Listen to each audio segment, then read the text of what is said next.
Good afternoon, everybody. Welcome to Case by Case. Oh, it's been a minute. Welcome in. Welcome in. It's been a busy week. And me and Quester are here today. I will bring him on in just a moment. We have, for the past week and a half, just really been digging in. And today is going to be like any other Vault episode. This is episode 11, if you can believe it. And I wanted to let you guys know that all of the Vault episodes have now been, they've all been put into a playlist on the channel. And because there's so much work that goes into putting these presentations together, I have made episodes 1 through 4 members only now. The rest are still public. And in another 30 days, I'll make another smaller portion members only. But if you are a member and you want to go in and, I mean, even if you're only a member for a month, just enough to keep this channel moving, I need you guys to know that everything that's in these presentations, if you want to screenshot, share it. If you are a member in the Facebook group, the Case by Case discussion group, the presentations are slowly being uploaded there along with maps, diagrams. You can screenshot those. You can use them any way that you want. Other creators, you're welcome to use them. It's, we're all here for the same reasons. And today, how I'm going to, because we have a lot to cover. And you still have your wrench, Michael. Yes, you do. We have a lot to cover today. So I will probably take breaks momentarily in between topics to answer a few questions. And then I will save like the last 30 minutes of today to go back through all of the questions or as many questions as I can get to. And if you want to help what we're doing, if you want to try, there's going to be a couple of things today that I'm going to ask you for when we get to them. Like, hey, if anybody has any information about this, email it. And I know a lot of you email me a lot of things, and it does not go unread. If you haven't heard back from me, that doesn't mean I didn't receive it. Summer months for me are very, very busy. Last year and this year, this was my second baby shower that I had to help plan. First one I was on my own. This one I had help, thank goodness. It's been a process. It was great. The turnout was great. The kids got everything they needed, which was, we're just blessed for that. But I had to put the mom hat on last couple weeks and all weekend. So now that it's past us, it's just a waiting game until baby due date arrives. So Michael, you're funny. So let me bring on, I hate to keep pushing my hair back out of my face, but it blocks my vision. I'm going to bring on Quester. Hello, Quester. How are you? Hello, Amy. Fine. How are you? I'm good. How is Brilliant. life? How is life in the UK? Hot. Huh? Busy. It's Busy? hot and it's busy. Yeah, But we're it's getting hot there. here. Yeah, it's hot here. That's a whole nother dilemma. I haven't even had a pool day yet. We needed to replace our liner in our pool this year. We ordered it. It was due to be installed today, which is why I scheduled off work, which is why we're here, just so someone was here while they were here installing. And we found out about 6 a.m. this morning that we ordered the wrong size. So we had to reorder the right size, and now I've got to go tomorrow after work and return the older one or the wrong one, and hopefully by this weekend we'll get a pool day. So excited for that. Everybody in chat, I appreciate you guys. I'm not going to go individually today and welcome everyone individually. I see you all. Thank you for being here. I do have some memberships I'm going to be gifting today. So hopefully some of you people who aren't a member get lucky and you get a free membership. So I'll be gifting those throughout the live. And if you're new to the channel, just know that this episode is episode 11. And all of the ones before this lead up to this. And we're going to continue going forward.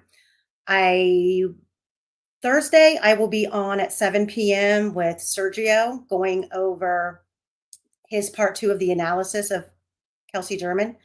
And he's going to give you guys some more insight on his thoughts about her. And then he's also going to talk to you about where he's at right now moving forward with the Delphi.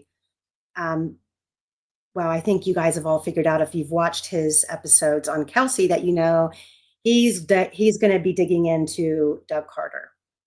And then it does seem like Jody, the clerk of courts, is on track to have the transcripts finished. I think it's July 9th. And once the transcripts come out, I know there's going to be several creators reading them. So I think you're going to have plenty of access to all of the transcripts and what they say. I'm going to do things a little different over here. Although anybody out there who plans on reading and you need a reader, I volunteer as tribute if you need someone, or even if you need any kind of presentation or anything like that, let me know. I'll create it for you. Just tell me what you need. But on case by case, what myself and Quester and probably Cherie will be doing is we're going to be doing transcript rebuttals. So we are going to be working on the witnesses that we feel hold key information that played a major role in the case. We are going to pick apart their testimony that they provided under oath at trial. We are going to piecemeal every single piece of evidence that they presented and why we feel that there were so many untruths told on the stand. And you know me, I will not only say it, but I will show you why, I wouldn't call it evidence, but it's nice to show my work and to show you exactly where we're getting the information that we're sharing with you from. So that will be our contribution to the trial transcript. So you guys can get your readings probably on criminality. I don't know if Angela is going to be doing some readings, but on case by case, we're going to be rebutting over here. So you'll get a little bit of everything. So you won't have, none of you will have, get the shakes because you're fiending for your Delphi fix. Anything that you want to add before we jump right in here, Quester? Now that I've just No, talked. you covered it well. No, I'm happy with Okay. that. I'm sorry. What'd you say? I said, no, I'm happy. You've covered it well. Okay. Well, I just want to read to you guys a little bit for those of you who are like, oh my gosh, we've been here. We know this already. Here's and especially for the people who are new, and I just want to keep reiterating it, why when you're looking at this stuff all together, it's very hard to get past February 13th. Because February 13th is still such a cluster F of a mess, even after a month-long trial. And I just kind of want to go over some things with you guys on why it's important that we basically overturn every stone, no matter how small. Number one, it's because there was potential investigation oversights.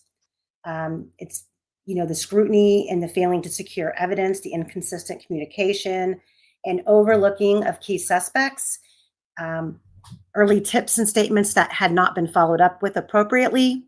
Now that we have the beginning of the case information all the way through a trial, we have a lot more that all needs to be looked at with a fine-tooth comb. So what we're doing on this channel is we're not saying what we're telling you. We're presenting to you the gaps in the case, and we're closing those gaps and making sure, we're not wasting our time down the crazy rabbit holes that we've been going down for almost 9 years. There are things that we can eliminate, and that's what we're trying to do. And if there's anything that we've put together that can help Rick Allen or get justice for Abby and Libby, if there's anything that we're doing on this channel that helps I'll feel like all of these hours of work is worth it. We have new forensic technologies that are available. So in a post-conviction investigation, Rick Allen could possibly have access to further testing in his case, and seeing how his DNA was not found at the crime scene. There's MVAC, there's touch DNA, there's digital forensics, especially when it comes to the phone, and re-examining the items with new methods. For example, MVAC. MVAC is something where they can do on all of the items that were collected at the crime scene and do a much thorough DNA test on those with the MVAC system. The collecting of timelines and testimonies, going back through things that were overlooked, things that we didn't hear about at trial, the jury didn't hear about at trial. That's what we're putting forth in this Vault series for you guys to see what was literally just left out. That I do not believe should have been left out. I would say I believe, I think a lot of people believe. And we have a astronomical high stake of somebody being wrongfully convicted. That's why we're here. That's why we're doing the work. That's why we're overturning every single pebble, every stone, every rock, and revisiting every theory, every witness, every person that we can factually prove was on the trail that day. And I think when it all comes together, it's going to be shocking how Rick Allen could have not walked down that trail without an audience and abducted those girls without an audience. They want you to believe that he was out there, no one was there. That is absolutely not the case. So, with that being said, we are going to hop right in, and we are going to start with last week. We ended with discussing Rick coming home from his parents' house, and there being some, because of the discrepancy with the Hoosier Harvest Store cameras, could it be an accident that, or not an accident, because nothing that law enforcement did was an accident. They might have mistaken his car being on there because maybe he went around that 300 North County Road in order to go home. So Quester did some researching into that, and we have a map that we didn't get to show last week. Let me see here. I'm going to pull it up.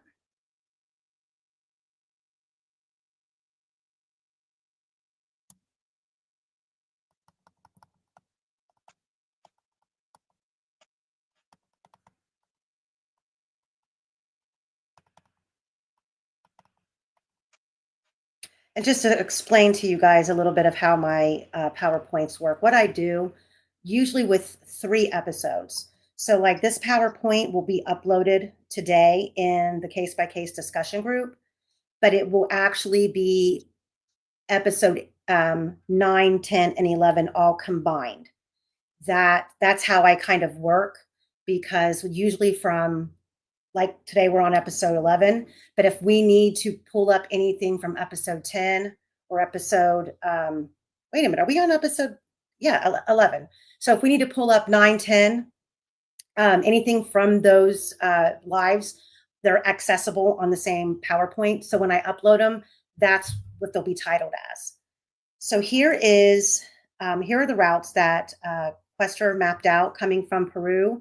Now, mind you, we didn't put in Rick's family's actual home address. It was just from Peru, and the time frame leaving from Purdue, about the time that Rick Allen said that he was leaving, and then the routes that he would have taken to get home, and the timeline of when he would have gotten to the bridge if he would have gone home and grabbed a coat. So, Quester, do you want to explain your take on that? Yes, certainly. If we start, first of all, on what was agreed in the trial, all the parties accepted what Rick Allen was saying, that he left his parents about 11 o'clock in the morning. They also accepted that he went straight home to get a jacket. Therefore, we should be looking for a route from Peru to his house straight there. No messing around, just go straight home, get his jacket and come out. These routes, there's 2 routes shown in there. The blue one is the straightforward, obvious one down the highway. I think it's 43 minutes that one takes. It also shows a couple of options in the light grey for if you wanted to go via the country. The lower part of the picture is near his house, enlarged. I don't know if you can see the Monon trail in there, but neither route goes past it. Neither goes on the 300 North at all. To get onto that one, you'd have to do quite a circuitous route, and it would consume quite a bit of time. I can't see any reason whatsoever for him to do that, especially if he was up to no good. If he was determined upon a crime, you wouldn't go out of your way to get yourself caught on a camera. So I don't think there's any reason whatsoever to think that he drove past that camera on his way home. Working from that, we get him home about, what time was that? Have we got the timesheets there, Amy? Yep, we do. Let me pull them up. That's the PDF, right? That I created, that I sent you? So, yeah. Oh, wrong one. No. Hold on. Okay. Don't worry, I'll work without it at the moment. There you go. Anyway. It's here. Yeah. Right. Richard Allen would have been home before 12 noon. It would have been about 5 minutes for him to pick up a jacket, and out he comes. Therefore, he would have been parking up in about another 5 minutes near the trail. So we're talking, he'd have been trails about 10 past 12. Quester, is that the right one, or is that the diagram that you made? No, that's not the right one. But don't worry, I can wing it. I got it. No. I don't want you to wing it because this is phenomenal. Here we go. Sorry about that.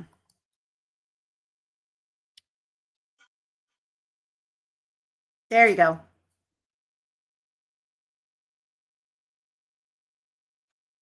Where are we? 12 o'clock, left-hand side, bottom.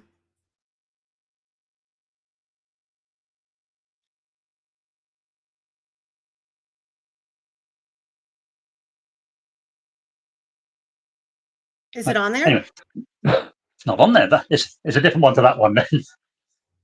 So, anyway, so he would have been there about 12 noon. That's a good couple of hours between the time. What's it? 1:27. He's supposed to have driven past the camera, is it, Amy? Yes, 1:27. So we're talking about an hour and a half before that camera caught him coming along the road that he didn't come along. Right. An hour and a half is a big difference. No time has that hour and a half ever been explained.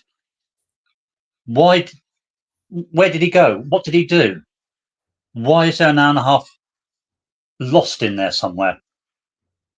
If he'd have gone back, got his jacket, and driven the long way round to make sure he got in front of that camera, he would still have been there an hour and a half before the status saying he did.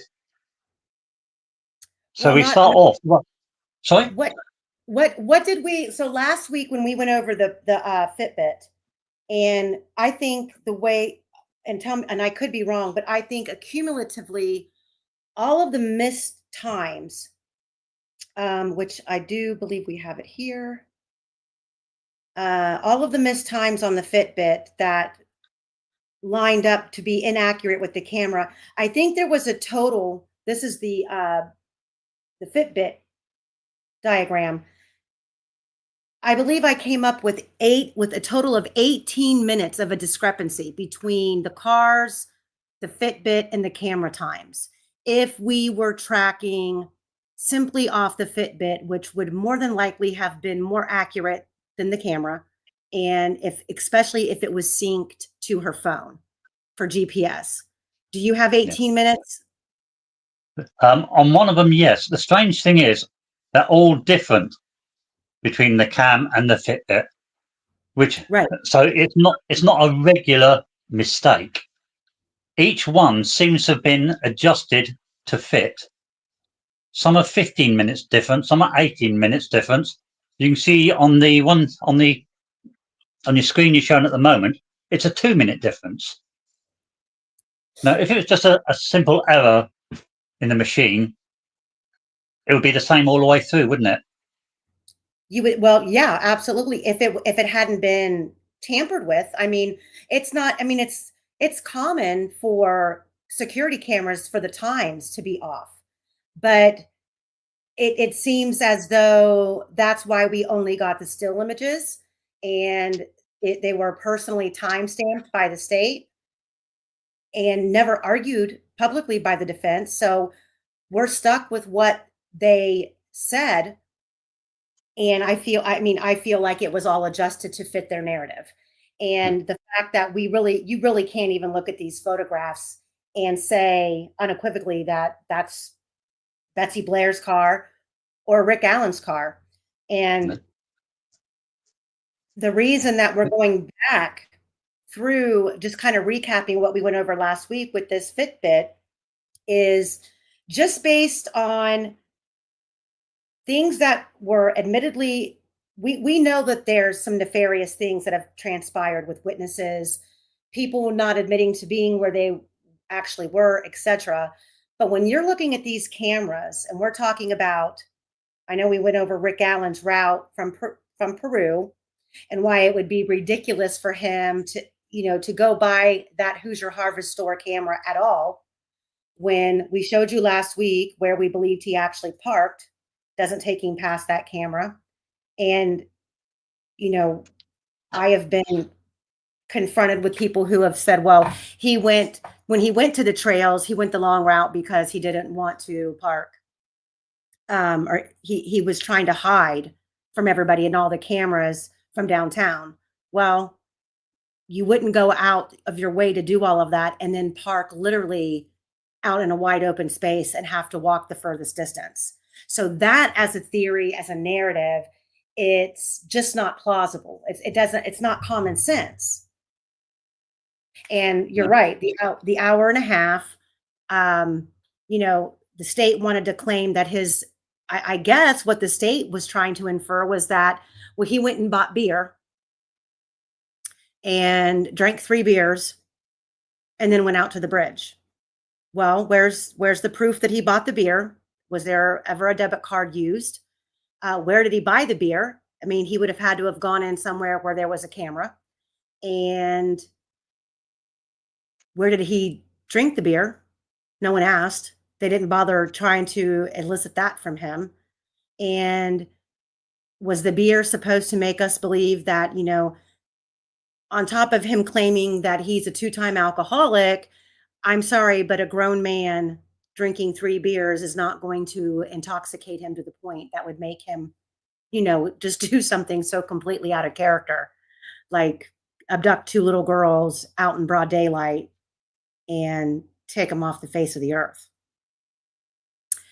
But the reason, not only this whole timeline here for me is a major issue, as I'm sure it is for everybody else, is because we have all of these people, even who publicly spoke, who even took the stand, that they parked here at this Mears lot. We have no images provided from the Hoosier Harvest Store front camera, not one. We have no Brad Heath. He testified. His car's not on there. We have no Dan McCain, who testified at trial, who parked at Mears.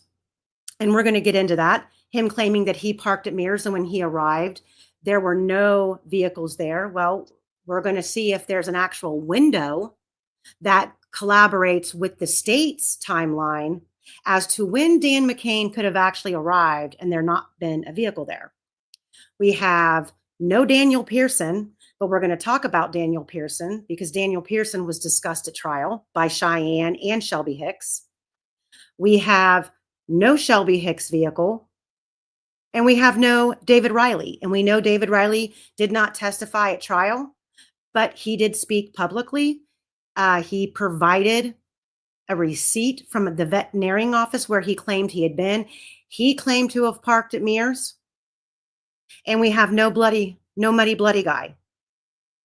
So that is your state's fail, big epic fail.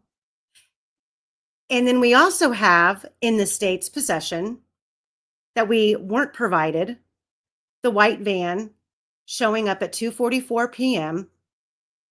that was emphatically thought at trial to have been at 2:30, which was the white van that then made Rick Allen run the girls across the creek and take their life. Then they wanted to argue, they're presenting all these cameras at trial that are not the right time. They're off by X amount of time. But then that's the first thing that Nick McClellan wanted to argue. And his response was, well, we don't know because that clock on the Sandiford home is wrong. Well, it was wrong by 12 hours. That's an even 12 hours, but more than likely at like a 99.9% ratio, Brad Weber's phone pinging at home at 2:50 isn't wrong.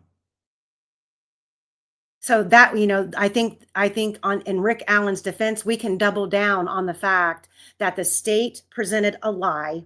They knew it was a lie. They had this video footage, and because they jacked up all the discovery out of order and made it almost completely ridiculous for the defense to sort things out in an accurate way, the defense missed this. So it wasn't presented at trial. Yet, on top of that, we also have the white car down here in the bottom corner driving in towards the private drive at 2:08 p.m.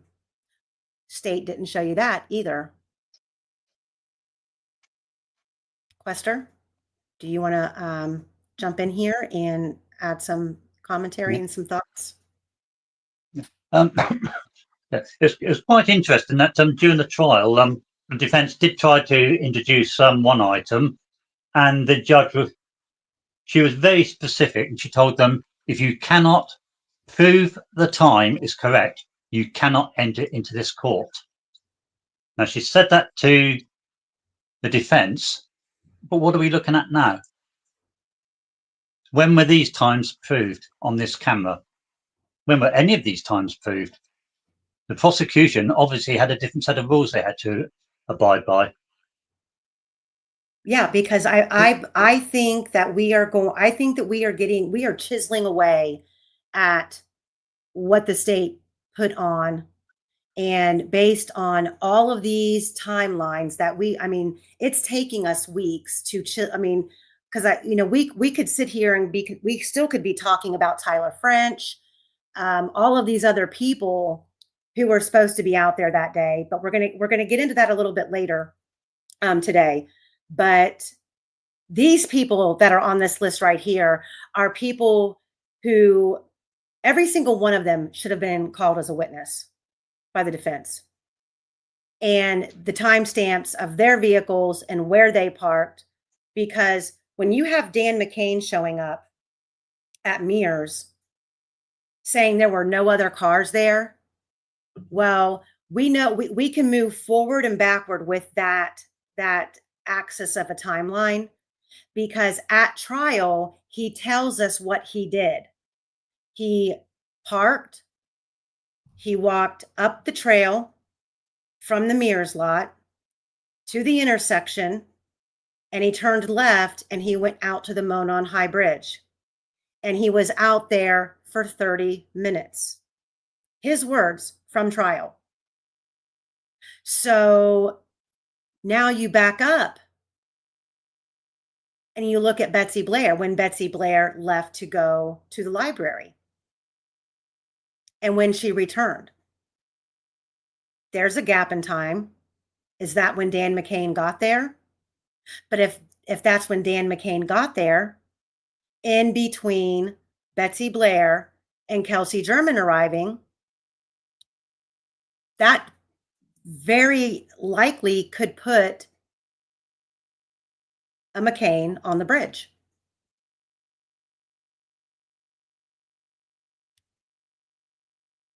That's very frustrating to think about, that we don't have these times. And we have no choice but to talk about these people because we weren't shown when they arrived, what they were driving. Well, Frustrating.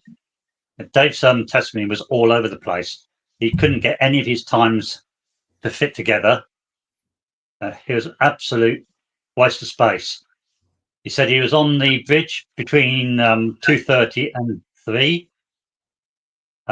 Luttrell then offered that he arrived at 3:30. He said, I could have done, or it could have been at 2:30. There's so many times he contradicted himself on times. The only thing he was sure of is that he spent about half an hour on that bridge, and it would be half an hour at the time of the abduction. That then leads into certain other factors, like how come he wasn't seen on the bridge, coming on, going off. It's just an absolute mess, and it should have been picked up. Mm-hmm. It is. So we're going to get into Cheyenne. I think her maiden name is Makisha, or Makisha Holquin. Makisha might be her middle name, sorry. And we're just going to show you a little bit about what she says. And these are her Facebook posts. So she claimed that possibly, apparently she was answering a question about being out there when the girls were. She said, but the time frame wouldn't be right. If the girls' last snap chat was at 2:07, my friend showed up around 2:30, while I showed up around 2:45, 2:50. We would have seen someone. Well, here's my issue with that statement alone.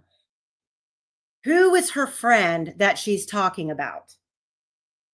Is this the friend that she's seen on the trail that she didn't expect to be there?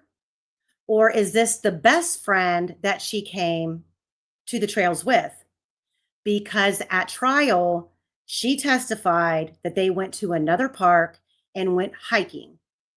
And then she asked her if she'd ever been to the Monon High Bridge, and she said no, so they decided to come over to the Monon trails. At trial, she testified that they rode together and that afterwards she took her friend home. But here, within days or weeks of the incident, she's claiming her friend showed up. So does that mean that Shelby Duncan drove herself? Or was she not with the Shelby Duncan? Because Shelby Duncan did not testify. Then Cheyenne says, after I got out of my car and was already walking towards the bridge, I had a missed phone call from a telemarketer around 2:50. Well, we know now, based on her trial testimony, I believe the missed call was from a boyfriend, or she got a phone call from a boyfriend, and it wasn't at 2:50, it was at 3:12. Remember, she had notes, and Judge Gall took the notes from her. So the phone call was at 3:12. By the time she gets to the bridge, Dave McCain's already walking back from the Monon High Bridge. Now, granted, you take him for his word, he was on the bridge for 30 minutes. So then she's asked, what time did you get to the trails? And did you take any more pics you'd be willing to share, other than the one posted in the beginning? Now she says, I was there around 3:45, 3:50. The other girl that I ran into didn't know she was going to be there, and I also know her personally, was there at 3:30. So now we've changed our story by a whole almost hour. And after I got out of the car and was already walking towards the bridge, I had a missed phone call from a telemarketer around 2:50. I don't this is all in the same look. The first post was at 9:35 and the next post was at 9:41. So we've got two completely different timelines here that she's working off of, and a phone call that she testified to that happened at 3:12.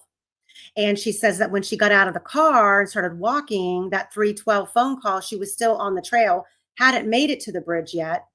And we know that it's an 8 to 10 minute walk from the Mears lot to the bridge.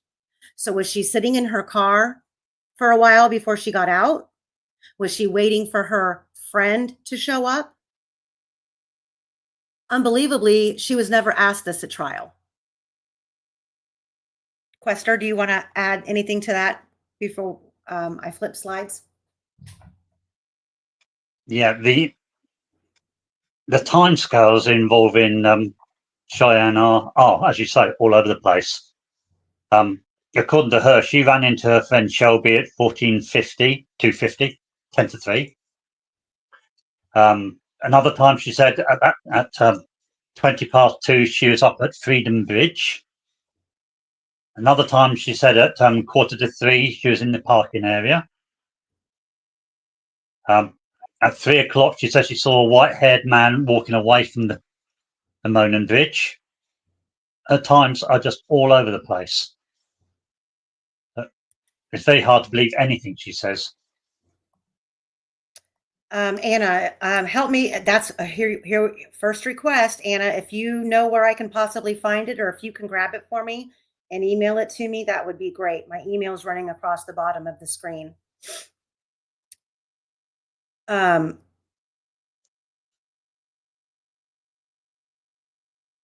here's the problem now with Cheyenne going into mainly post conviction.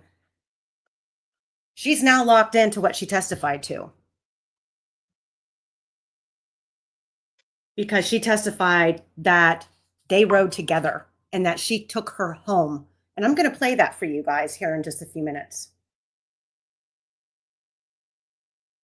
So now this is Cheyenne. This is apparently around the time frame where she got pretty ticked off at the Delphi community because she was being questioned because her stories weren't lining up.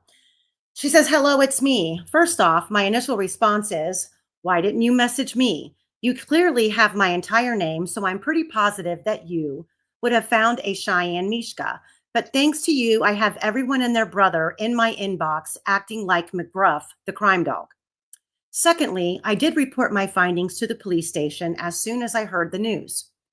2 weeks later, a detective came and spoke with me for a lengthy amount of time. I showed him the pictures. I took and explained what I saw. I described my car and other vehicles around me, plus other information that is none of anyone's concern. He has my contact information and is available to use that to his advantage." Well, every single detail that she just claimed that she turned over to law enforcement, we've never heard about. She wasn't asked about these things on the stand. She wasn't asked about the description of her car. She never was called into the police station and sat down for an official interview that could have been recorded or documented in any way. It would have probably been lost. But those are things that we conveniently are left without. So that's why we're here. She also wasn't asked what she meant by other vehicles around me. Exactly. Thereby confirming there were other vehicles there when she arrived. What were they? Who were they? Mm-hmm. But she wasn't asked that. No, she was not. And she wasn't asked that at trial either. No. Third, how is my pictures weird? I'm an avid hiker and nature enthusiast. I enjoy architecture and other outdoor photography. I'm in love with the outdoors. And referencing why I was there on that day when I should be at work is completely closed-minded. Not everyone works a factory job or even an office job. That just so happened to be a warmer day and I was off work and I wanted to enjoy it. Also, your story is false about who was there and what I seen. I wasn't alone. I had my best friend who happens to be a female with me. There was another heterosexual couple there, which means, which I find that as a very odd statement. Let you know, if I'm describing who I saw, I'm like, yeah, I saw so and so and so and so, and I know them. Or I would have just said their names. I wouldn't have described a couple that I knew as a heterosexual couple. That to me is just odd. There was another heterosexual couple there, which means I saw a male and a female who surprisingly I knew as well.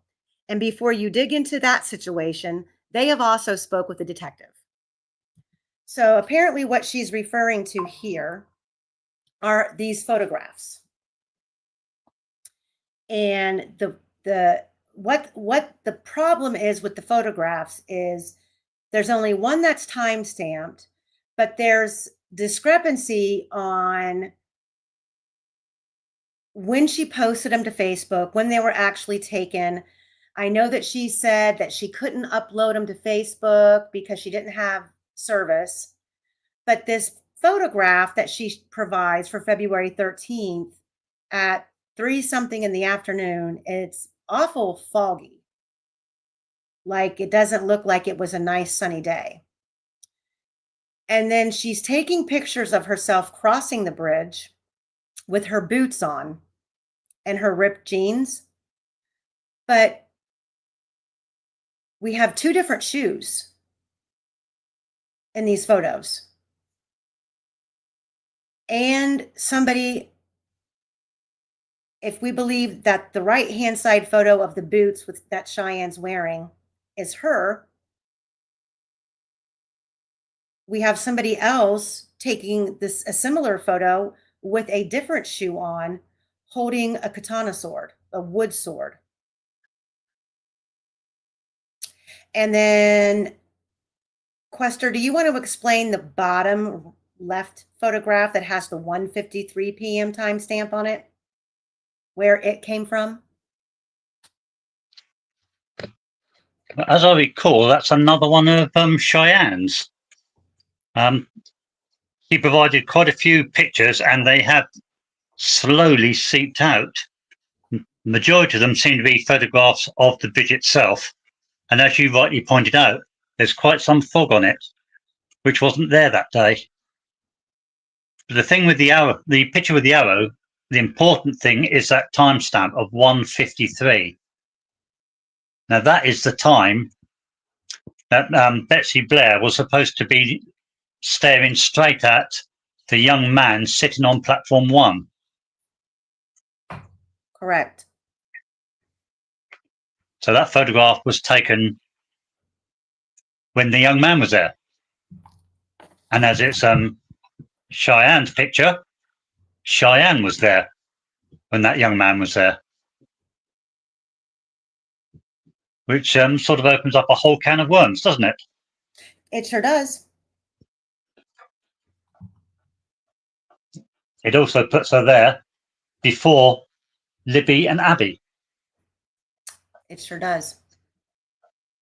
And why all of that could be of significance is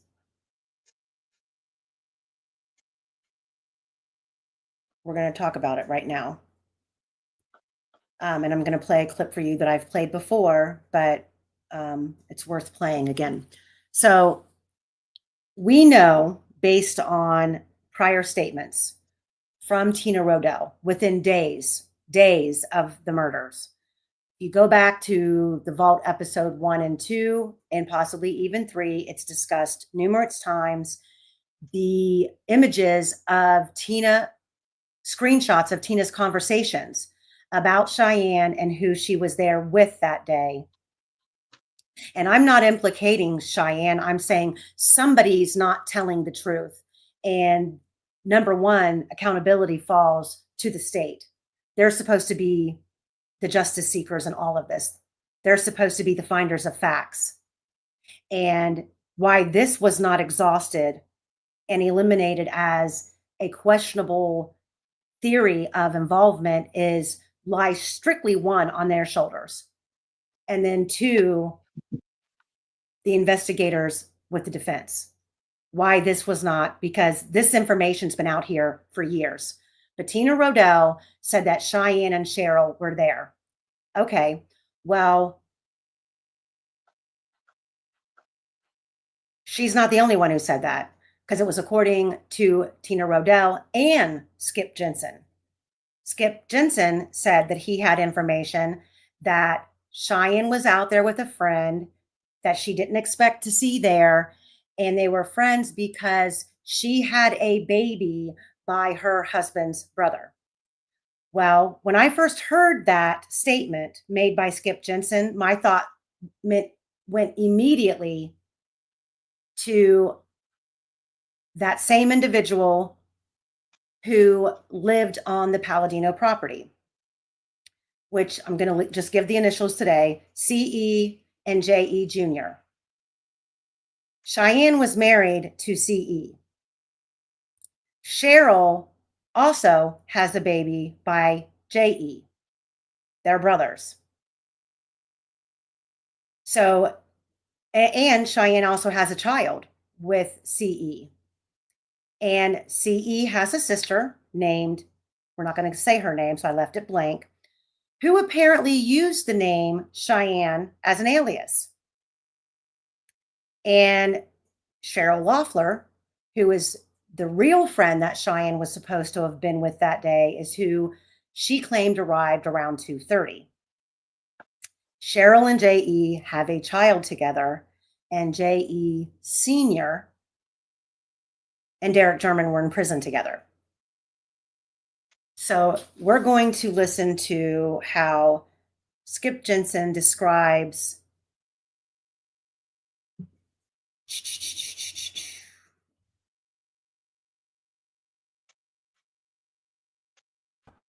this other girl that he was cheating on his girlfriend with coming forward and saying, hey, I was there with DP. And the other thing about it too is he's saying he was arguing with this girl that he was with under the bridge, again, putting himself and putting whoever this girl he was with, if there was even a girl there with him, under the bridge. Again, under the bridge. You have to understand that under the bridge or on the other side of the bridge is all a part of the crime scene. So he would be saying, not only was I cheating with this girl, but she was over at the crime scene with me about the same time that the killer would have been making contact with Abby and Libby, but yet they didn't see anything. Again, he wasn't seen by anybody except one person, a girl named Cheyenne Ingalls, and she's the only one there that has corroborated seeing him. Do we know where Cheyenne says she saw?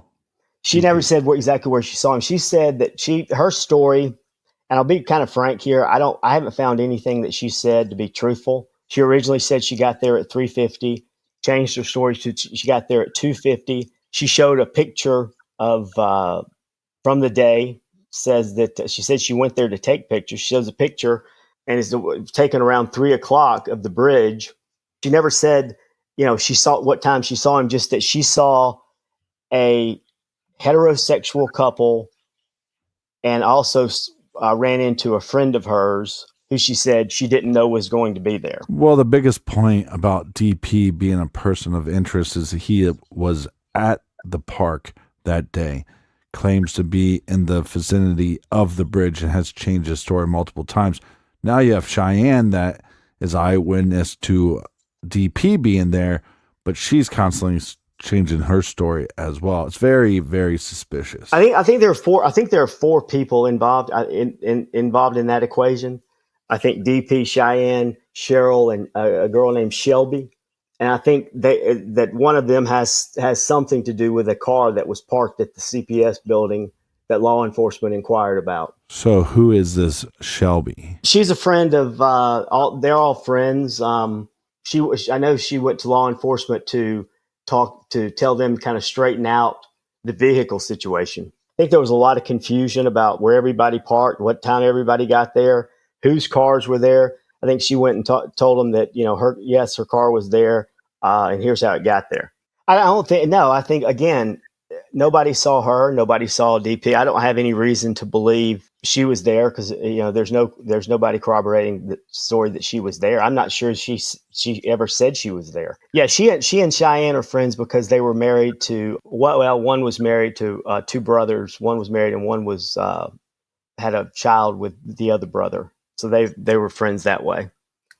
But So, Heidi, are you lost? Because I'll take a moment and we can answer some questions that you have if you are lost. I know it's confusing. Basically, the story that we're left with is that Daniel Pearson was out there with a girl, and let me let this play just a little bit longer because he explains it about I believe he explains it about the cheating. did Cheyenne ever say when she saw Cheryl? She says that Cheryl got there. Cheyenne says she got there about 2:50. She said that Cheryl got there about 2:30. She didn't say exactly what point she ran into him or ran into her. I'm sorry. So we're going to exclude Shelby because we don't believe that she was there. But other than Cheyenne and Cheryl, do we have anybody? We don't know that Cheryl was there either. Right. But do we have anybody at the park seeing DP that day? No. Well, we could say that the possibility that he was seen by Betsy Blair. And yes, that's why Skip Jensen is saying he doesn't believe that it would have been Shelby Duncan that Cheyenne claimed she was with. Why? I don't know. And it doesn't appear if Shelby Hicks, who was with Daniel Pearson, is who Cheyenne seen. Well, Shelby Hicks doesn't have a child with Cheyenne's husband's brother. So why? I mean, there's something wrong here. And then this, even back in the very beginning, we're alluding to a vehicle, because remember at the 2019 press conference, they weren't asking about the description of the car. They were asking about the owner or the driver of the car. And it was stated that Shelby Hicks was in Delphi to get her vehicle fixed. Do you want to go into some detail about that, Quester? Yes. So, first of all, Daniel Pearson, we've got more than enough evidence that he was there. And fun enough, some of it comes from David McCain again, doesn't it? So that guy is wrong in that Daniel Pearson was there. We can identify when he arrived, who he arrived with, where he went, who saw him. It's almost impossible to deny that he was there. But anyway, what was your question? Hello?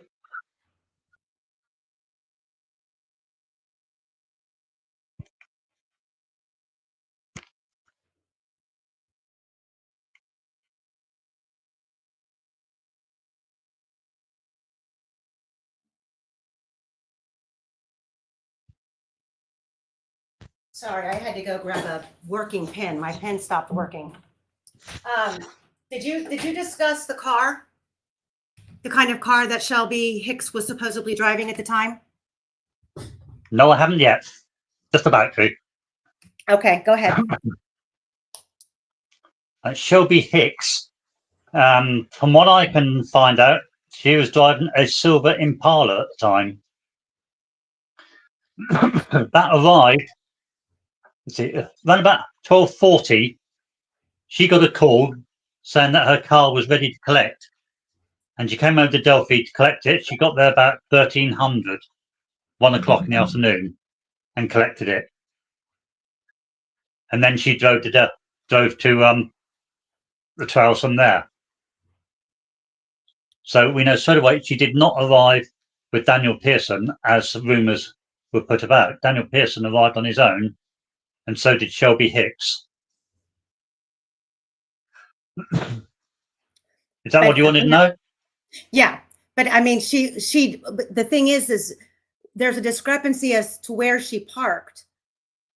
Because I believe at trial, I thought that she said at trial she parked at the Mears lot. She did, yes. But there was some questions about didn't she drive an older model Impala? Silver one, yes. So, and we had thought that that was the vehicle that they were inquiring about at the CPS building. Yeah, it wasn't though. The silver Impala was at the at Mears. Okay.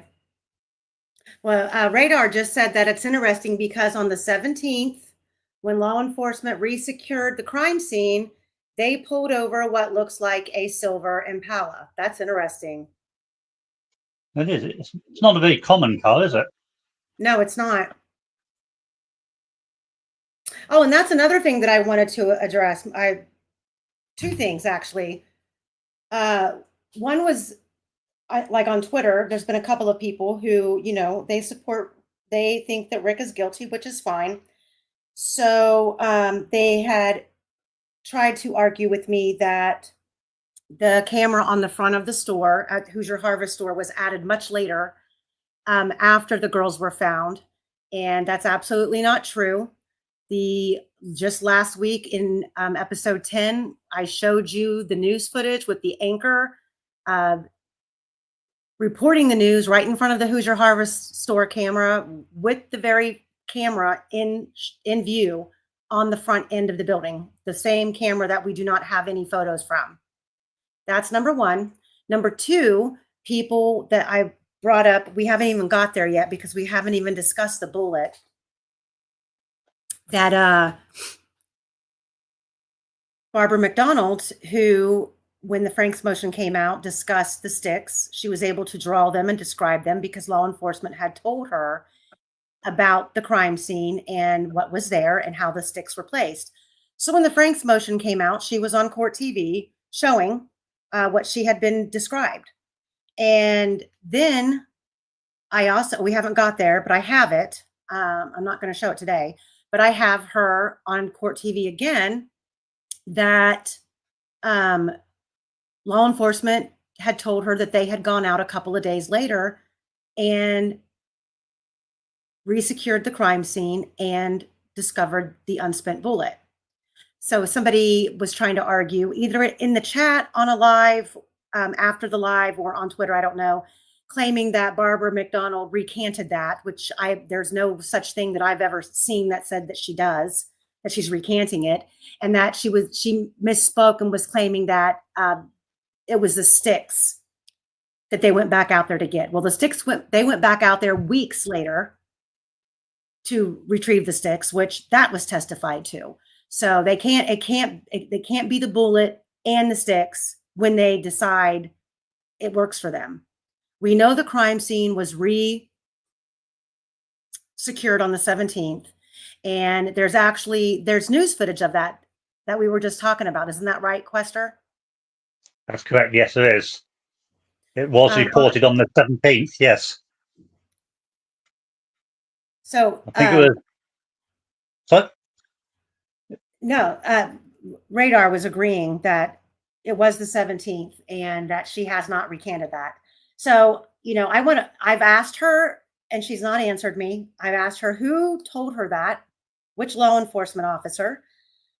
So that's something that, why are we lying about when the bullet was found? I'm not even, let's just take off the table where it was found. I mean, that bullet could have very well been where they depicted in a crime scene photo that it was, because it could have been there all along. They just didn't see it.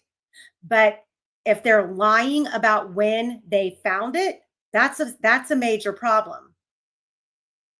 Well, there's a very good reason why they would have to lie. Right. They cleared the scene, and everybody and their dog were able to then walk across the scene. If you then go back and find anything, it's not evidence. Right. If anybody could have dropped it. So you can see Yeah. why they had to try and hide the fact that they went back to collect it. But then if you look at the envelopes that it was put in, which are a joke, they confirmed that it was a late find as well. Okay, I'm gonna drop the link so Michael can come up. Yeah, that's what Michael, that's what I'm talking about. Hold on, I'm grabbing the link. That there is supposedly, yes, there's a photograph of Libby's foot in the photograph. What I'm saying is that even if we don't dispute where the bullet was found, let's say they went out there and they researched the scene for whatever reason, and they found the bullet the unspent bullet where it was. We know that they had very, very good crime scene photos taken. They could have gone back and looked at the photos that he had and said, this photo right here, the bullet would have been right there. I'm not even disputing where the bullet could have been found. It could have been 2 or 3 feet away from Libby's foot. The problem is they lied about it. Just like they lied about when Brad Weber got home. They knew he was not home at 2:30. They knew it and they lied about it. So I'm here. This is for Michael. Michael wants to come up and talk about something. So yeah, you can here's the thing. You can see the picture that Jerry Holman is pounding on the table in front of Rick, but you can't in that interrogation video actually see the bullet. I mean, you're taking an unspent bullet and mixing it in with a bunch of leaves. And you can say, oh, it's right there. Don't you see it? It's right there. And it might look like photography, but that doesn't mean that it was actually there. And I'm not saying that it wasn't. I'm saying it wasn't collected when they said it was. Hello, Michael.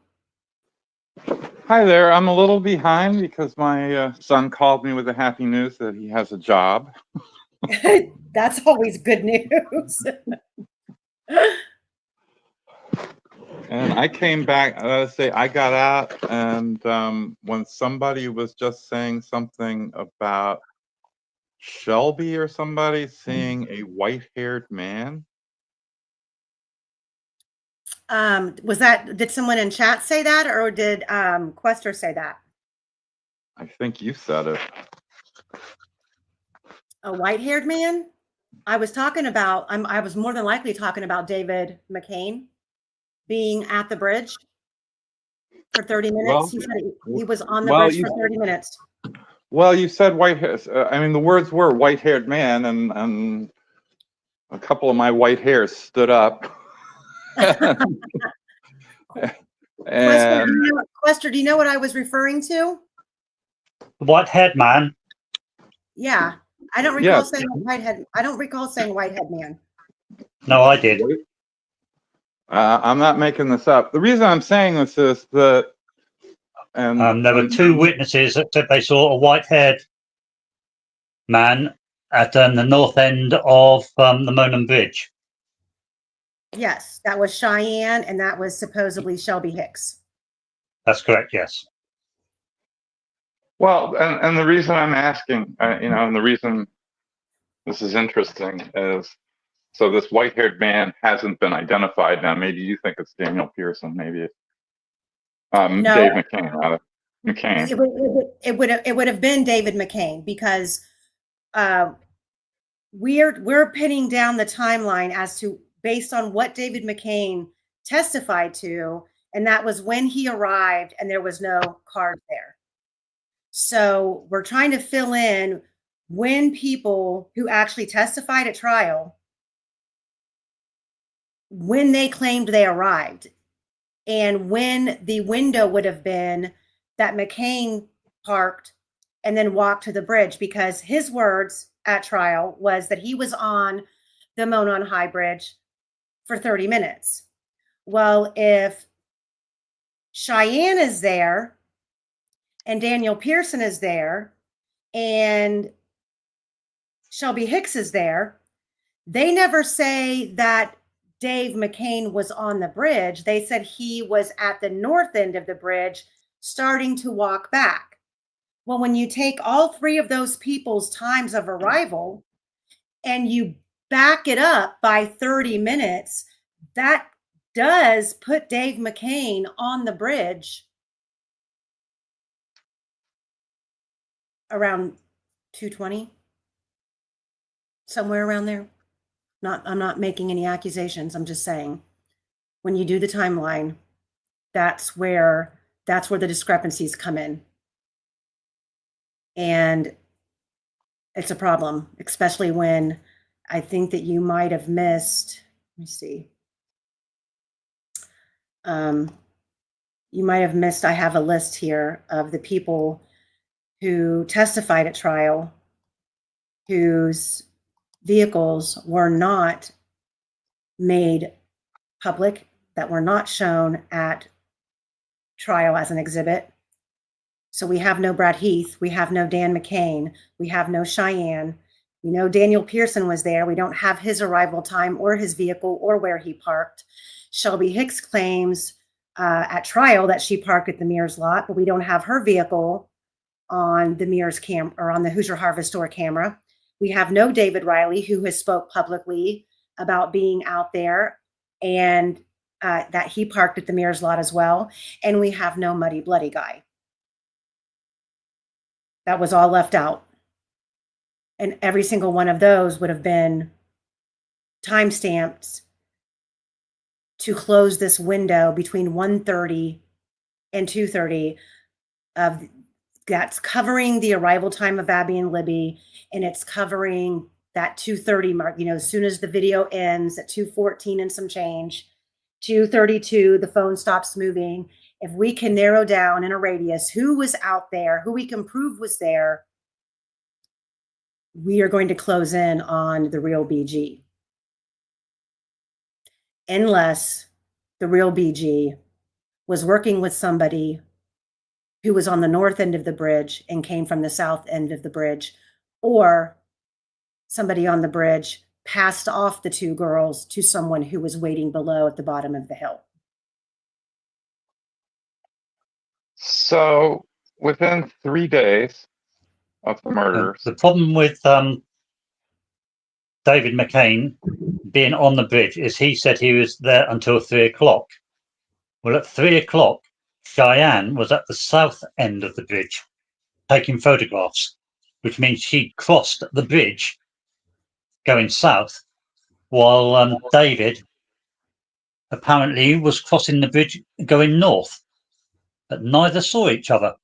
In fact, nobody saw David crossing, which is rather odd. Right. And then David also claimed that when he left the bridge at trial, he couldn't remember if he ran into Derek. Now, we know that Derek German got out of his vehicle at Mears. Now, maybe I'm okay, Quester, because I know we've kicked this back and forth. So Derek German claimed that he arrived at Mears, and so there was this supposed phone call at 3:11 and up to Libby's phone. She's not answering. So he gets out of his vehicle, and is it at that injunction when he walks up the Mears Trail to the actual trail? Is that where Derek German claims he's seen Bridge Guy, or did he go left? Because Dave McCain said he left the bridge. He couldn't remember if that's when he intersected Derek German, or if it was after he went down the Girard Trail to the water and came back up that he ran into Derek German. But I believe that Derek German said at trial, he got to the trail, he turned left. He ran into David McCain, and David McCain said there's a couple he asked if he had seen two girls, and he said there's a couple arguing back there, which then somehow got translated and turned into Becky Patty saying there was a couple arguing under the bridge. So it can be either or, But the way that I took Derek's testimony was that David McCain was walking back from the Monon High Bridge, or he was right here at this intersection. How did you interpret that?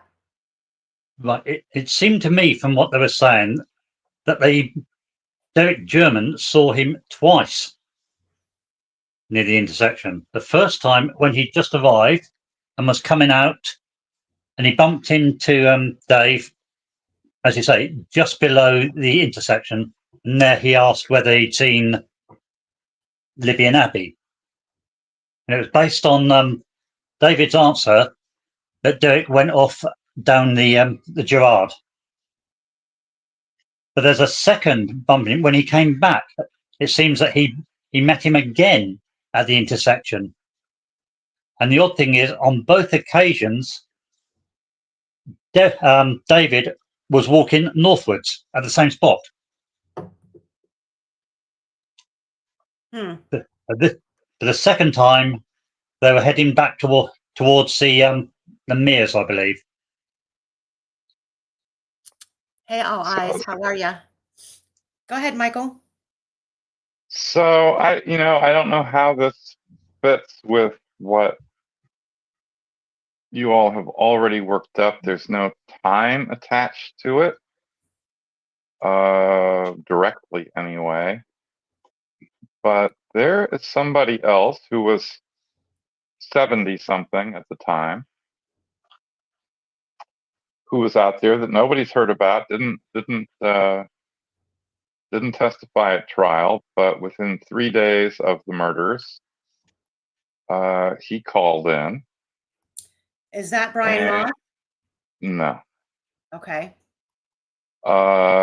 He called in and said that he'd seen 4 female subjects near the Freedom Bridge.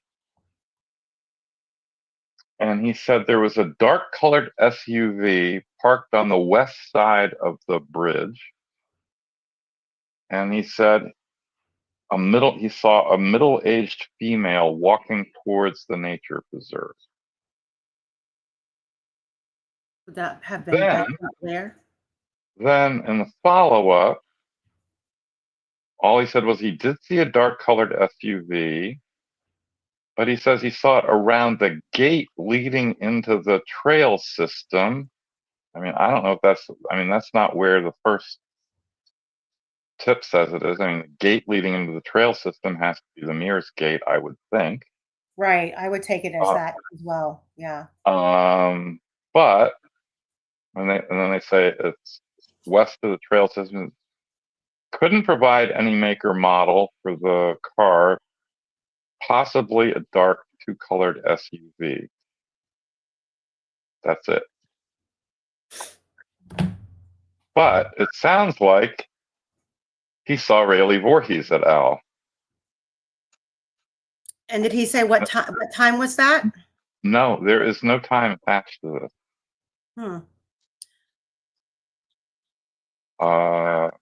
He saw 4 female subjects near the Freedom Bridge. Doesn't say they're it doesn't say they're walking. So don't know. I mean, they could still be on their bench. And I don't know. You've been all over the cars too, and dark-colored SUVs or even a 2-tone SUV. I mean, does that fit anything?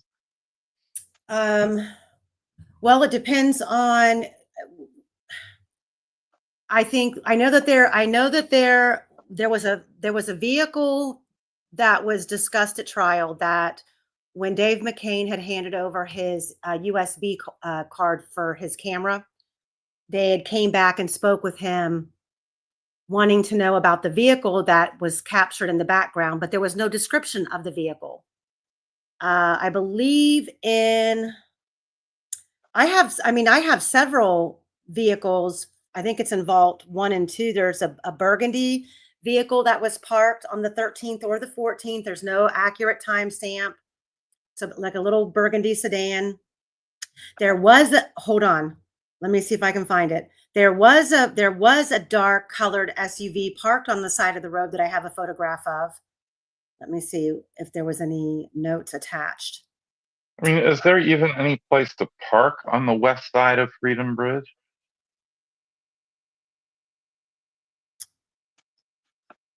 Quester, that would probably be a better question for you. On the west side of Freedom Bridge. Yeah, that's what he says. He says he saw. So he calls in and says he saw a dark colored SUV parked on the west side of Freedom Bridge. Then in the follow up interview, he then says he observed a dark colored SUV around the gate leading into the trail system, which would be west of the crime scene. So is this image here, Quester, where Yeah, you see those two blue circles. The one on the I right. Yeah. Yeah, the one No, on the just right. As you're looking at it, that there is a large parking spot there. and then the purple circle is actually Freedom Bridge. So there is a place to park there. Yeah, it's a And fairly large one. yeah, now it's even been more enhanced. It's much nicer than what it was back then. One hung is asking Michael for me to ask you about Brad Heath. Brad Heath did testify.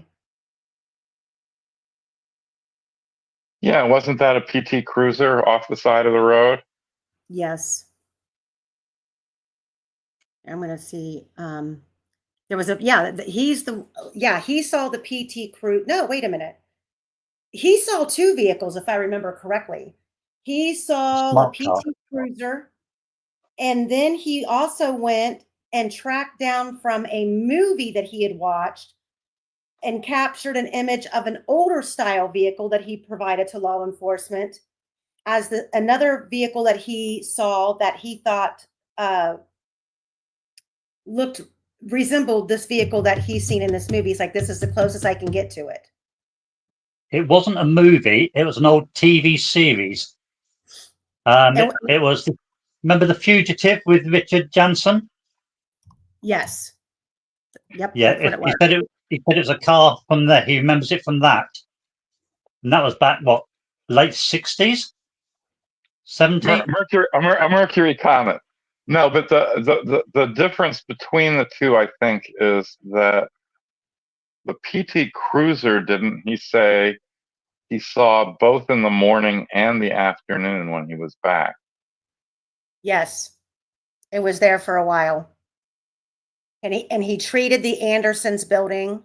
And then he said he went to the cemetery. And Yeah. there have been Did he say why he went to the cemetery? That was a second job he had there, apparently, to do some pest control in there. In the cemetery? Apparently so. Yeah, he testified that he went to the cemetery. All eyes. I believe that Brad Heath claimed that he saw two. I want to say in the exhibits, I mean, I could be wrong, but isn't there an image that Brad Heath provided to the court of that vehicle from the fugitive?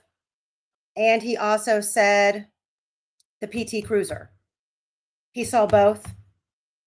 Yeah, he saw one at 8:15 in the morning, and it was still there at 2:07 in the afternoon when he walked past to go to the cemetery. Walked or drove past.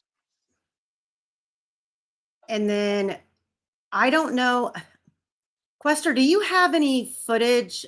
Because I swear I remember seeing something, because I know that he did a couple of videos where Brad Heath paid tribute to the girls by playing his trumpet on the bridge. And then he did a couple of interviews over the years. And one of them was a discussion about something that he had seen. Radar saying that Digital was saying that he was exterminating for moles at the cemetery, which would make sense. But that there was something that had transpired So All Eyes is saying that she has his interview transcript that he only saw one. He was confused by law enforcement saying another car was there because he didn't see it. He saw the same car parked in the same spot twice. So All Eyes, who saw the PT Cruiser then? Was it him because I thought it was two cars.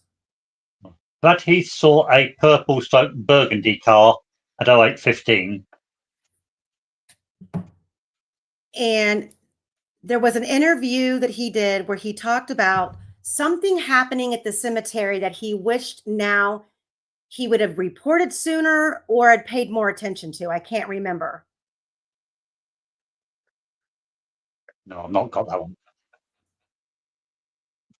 Julie, yeah, he was working at Anderson's in the morning. And All I says the car that he saw was dark blue. Here, let me see. I've got, hold on. Hold on.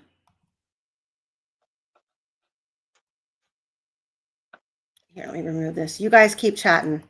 I'm gonna look for this picture.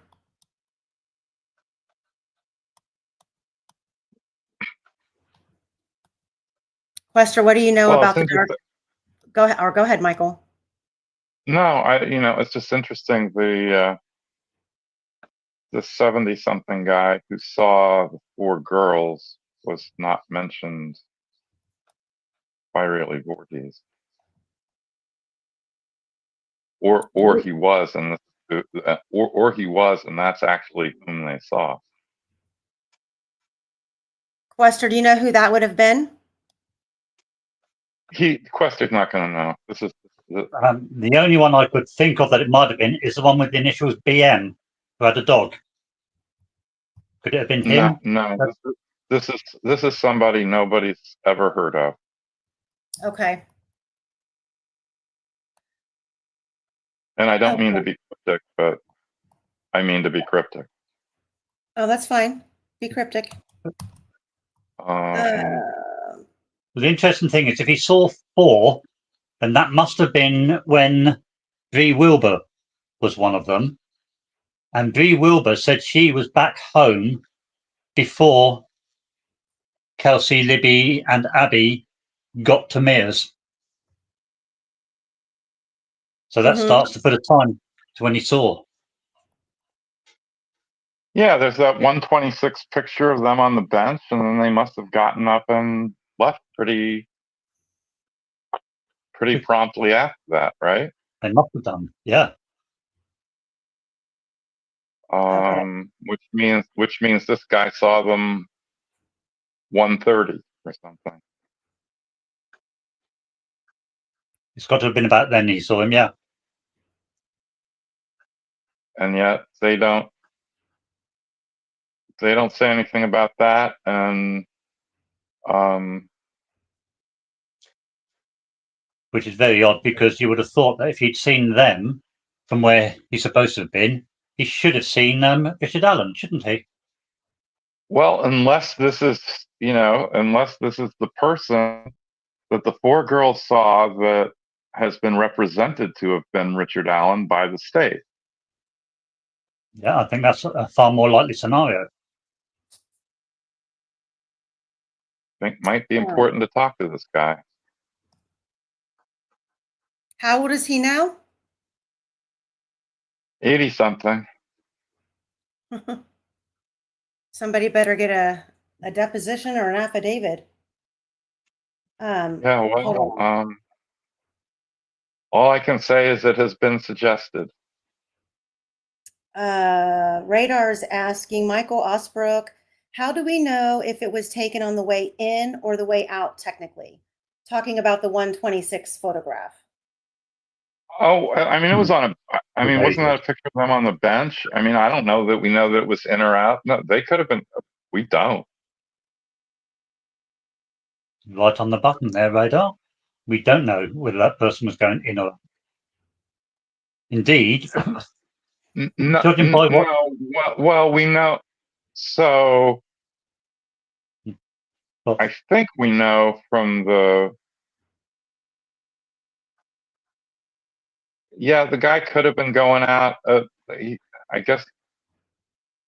Well, I guess he could have been going out. In fact, he sees a middle-aged female walking toward the nature preserve, so maybe he is walking out. well, I'm running a theory that Rayleigh actually got two people mixed up. Because she said she saw this man arriving and she saw the dog walker leaving. But at that time, the dog walker was arriving. Okay, here's a picture of a darker colored SUV that one of the searchers took a photograph of. I believe this is on 300. And I want to say that is, I'm not sure if that's the CPS building behind it. But this is a picture of a dark colored vehicle. That's the CPS building. Yeah, so this is an SUV. So actually, that's a different colored car that was parked at the CPS building.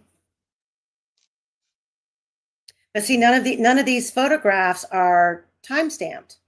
And then you've got obviously the images from Indiana Packers on here from the 13th at 3:06. You've got looks like a black truck, a large black truck, and the white box truck.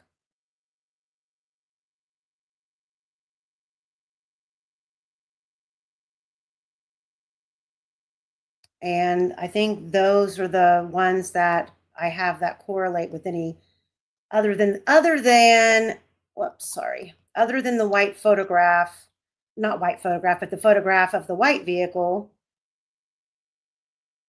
with the paper tags that was cited by Michelle Weiss at 3:00 on the side of the road. I don't believe it was in the Mears lot. I believe it was on the side of the road, parked around 3:00 with paper plates. That one, the white Honda Accord with the paper plates, was owned by SE. And my notes say that she did park at Mears, and then she went down to the nature reserve first. She arrived round about 1:30. She parked on the side of the road by Mears, and she saw a burgundy car there.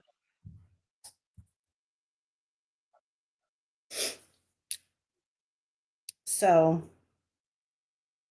this is frustrating that we don't have identification of even the list of the people who testified, what they were driving, and what time they arrived. And so far, everyone that I've listened to, I've gone back and listened to Cheyenne, Shelby Hicks, and Dan McCain. All three of them, well, if Shelby Hicks didn't say, I'm sorry, Shelby Hicks didn't, I don't know which direction she left the trail, but Dan McCain said he would have went past the Hoosier Harvest Store when he left, which the way that he described it to me was kind of peculiar, because it was almost like he wanted to get it on the record that he went left out of the Mears lot going towards Delphi, when we were thinking that maybe he had gone right towards the cemetery and picked up his brother. Then you've got Cheyenne, who said that her and Shelby left and went back towards the Hoosier Harvest Store, back towards downtown Delphi. They would have passed. So we would have had timestamps of every single one of these people coming and going. And if that video actually exists, that needs to be checked, because that could clear all of this up. It could prove a lot, disprove a lot, clear it all up, but we don't have it. And I don't understand why we don't have it.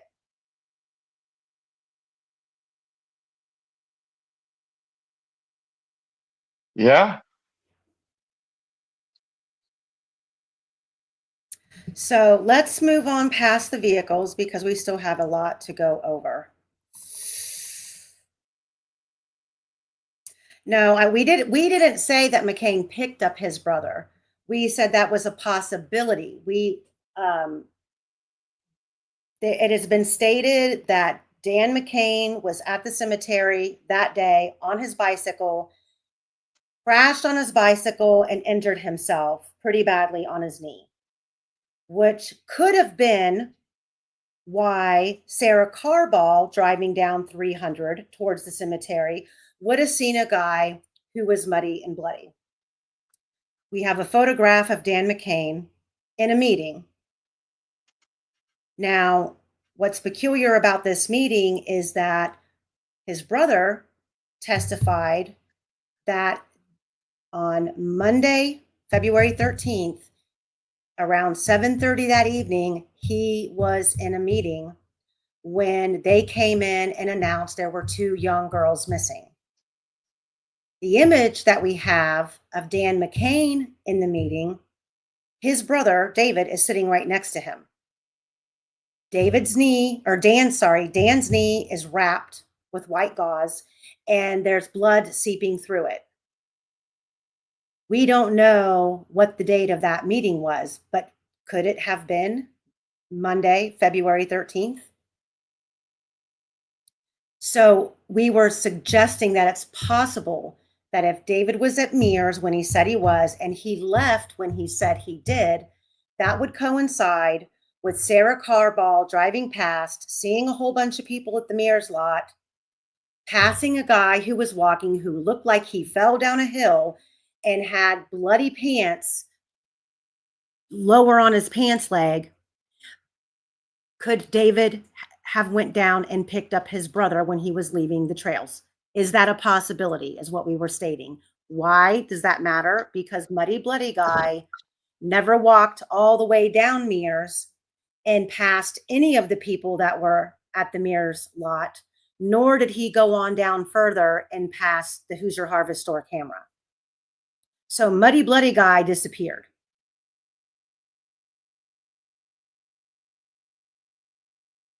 And I do believe the photo of Dan McCain is in last week's episode of The Vault. If not, it's in episode 9.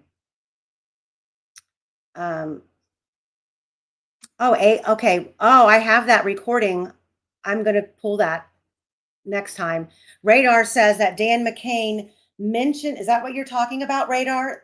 That he mentioned the crash on his bicycle in a meeting, a recorded meeting in a group of locals? I've listened to it, but I didn't hear that. Okay, so we just listened to the Under the Bridge episode where Skip Jensen is discussing Daniel Pearson. And Cheyenne's inconsistent statements. We went over Cheyenne's photographs that she posted from that day that are all time-stamped differently. Now we're going to get into some statements. Wrong one. Some statements that True Crime Garage released after their Under the Bridge episode aired.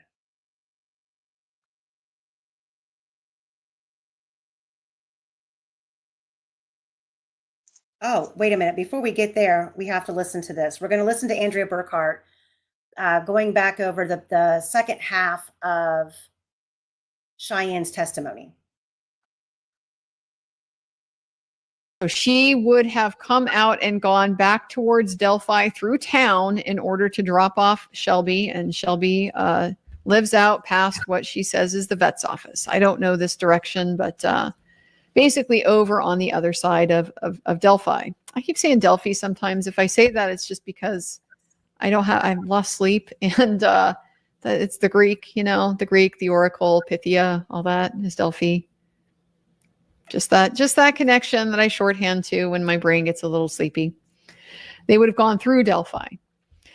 So her time frame is that they got there about 2:50 and they left at or just after 4 o'clock. In that time, they only saw one man on the trail and then her friends, and then the people that were at the connector at the end. So she posted the photos that they took on Facebook that evening, and she tagged Shelley Duncan. And a friend of Shelley Duncan's ultimately comments on it and says, there were girls out there that went missing. Did you see them? That seems like a little bit of a stretch. Like, it does seem, would it take a whole nother 4 minutes to get from the platform to the end? You're trying to be misleading. You're being dishonest.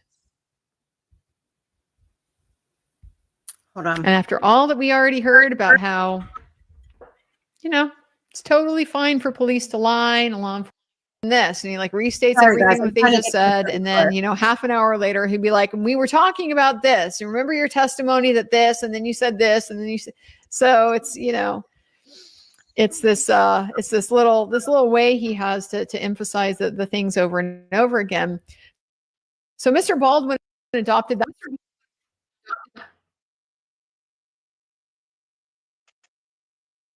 Now my Wi-Fi is going to freeze up. Hold on, guys. She's going to test that technique, and I thought that was very, very clever, because it was going to be in a position where. What I'm trying to get to is here. Oh Lord.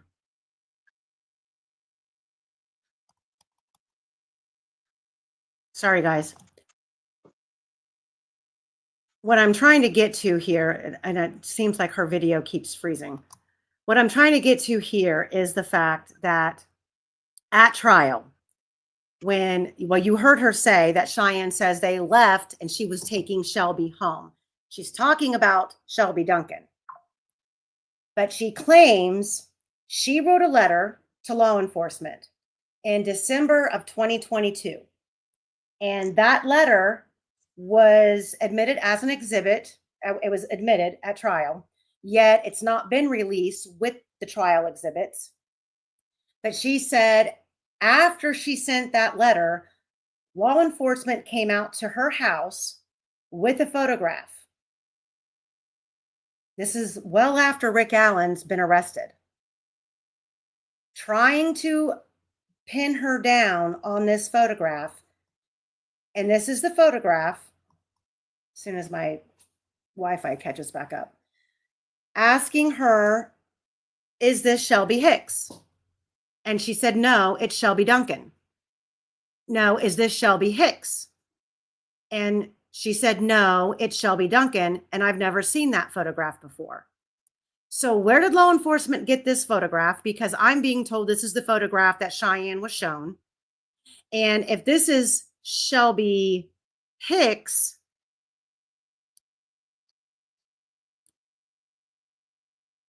she claims she never left the first platform, number one. Number two, look at her shoes. They're white. So those are not the same shoes of the two different people we see here in Cheyenne's photographs. Unless this one here on the left from a distance would look like it's all white. It's got white rubber tread, but it's a brown canvas looking shoe. So if Cheyenne never seen that photograph, but Cheyenne was with her best friend that day, they rode together, she took her home. If that is who Cheyenne was with, where did this picture come from of Shelby Duncan that Cheyenne was with, that Cheyenne's never seen this picture? So who took this photograph that day? And why are the police, based on Cheyenne's testimony, showing up at her house in 2023, asking about Cheyenne or Shelby Hicks, wanting to know if this is Shelby Hicks? And she said, no, Shelby Duncan. Wrong Shelby. Why are they asking about that if they already have their guy?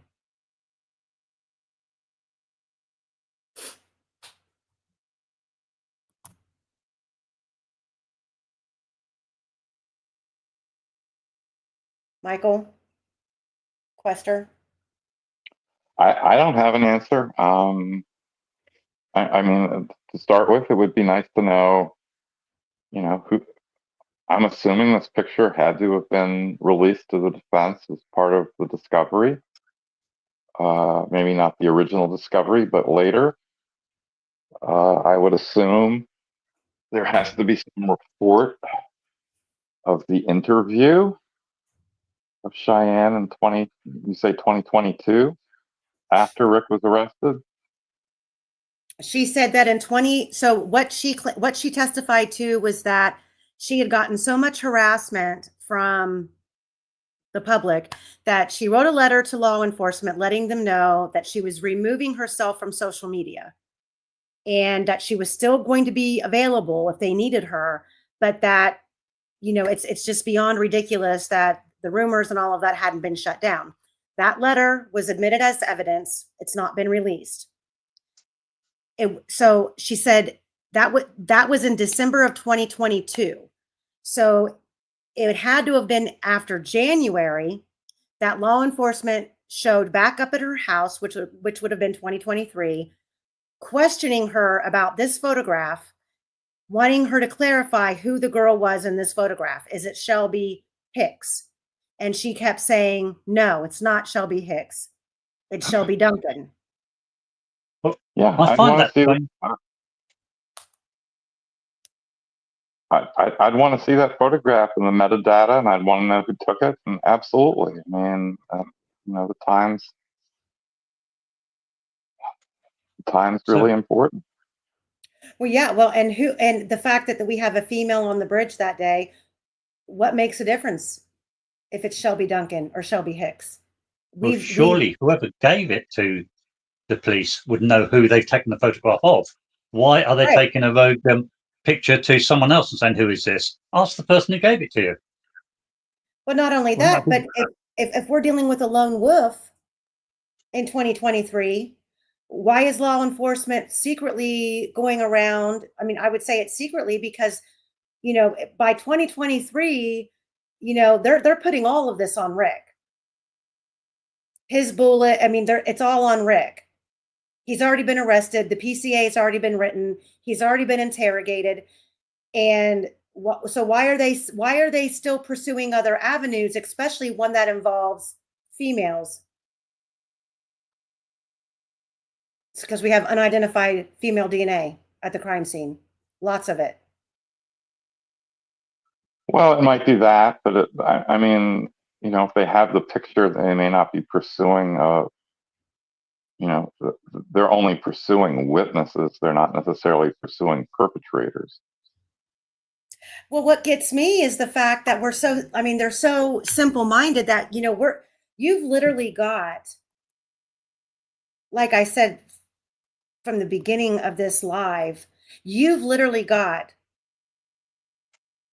and this doesn't include Betsy Blair on this list, but you literally have all these people right here parking at the Mears lot, between the Mears lot and the Monon High Bridge between 1:30 and 2:30. And they're just witnesses. Rick would have had to have weaseled his way in and out of all of these people coming and going, spending 30 minutes on the bridge, sitting on the first platform, smoking cigarettes, going to the south end of the bridge, going to the bathroom, all of these things going on, not to mention the other people who were entering the trail system from Freedom Bridge. And all of these people are simply witnesses. But Rick Allen is the bridge guy. Even after we're throwing out the old man sketch and we're introducing in 2019 the Daniel Pearson sketch, which I believe they thought that was Garrett Kurtz. But I guarantee you it was Daniel Pearson standing on that first platform. I'm not saying that he's involved, but he should have been put on the stand. And Radar says that she still believed, Radar's a local, by the way. She said she still believed that Kay Weber's trail cam by the Monon High Bridge was working that day, even though they said they were broke or turned off. I have that photograph of where that trail cam is, and law enforcement saying that whoever took the girls off the bridge would have walked right in front of that trail cam, and it picked up nobody, as if it wasn't working. Guys, it's all in the vault presentation. Go back. I will get some more of these PowerPoints uploaded today. So let's move on. Hey, I'm going to scoot back into the chat. Okay. Okay, so now we're going to go through and read what True Crime Garage issued after they aired the episode of Under the Bridge with Skip Jensen. And I'm going to, let me see here, skip. Okay, so I'm going to skip through some of this because I'm not reading all of it. So on August 2nd of 2021, a 3-part episode entitled Under the Bridge appeared on the podcast True Crime Garage. The episodes consisted of my appearance to discuss the Delphi Murders case. The topic revolved around a theory I had developed that included the identity of BG being likely someone who was known to be on the trails, someone who had come forward to law enforcement, placing himself there. By the way, if you guys haven't listened to the Under Your Bridge episodes on True Crime Garage with Skip Jensen, listen to them because they're just interesting. And they have some, throwback information. The second belief was devised from the fact that law enforcement had released 2 sketches. These sketches came from 2 witnesses. That means BG would likely come forward because he believed he was seen by one or both witness. If he saw someone, they likely saw him as well. Also, someone who had interjected himself into the case, and someone who would strike a close resemblance to the new sketch.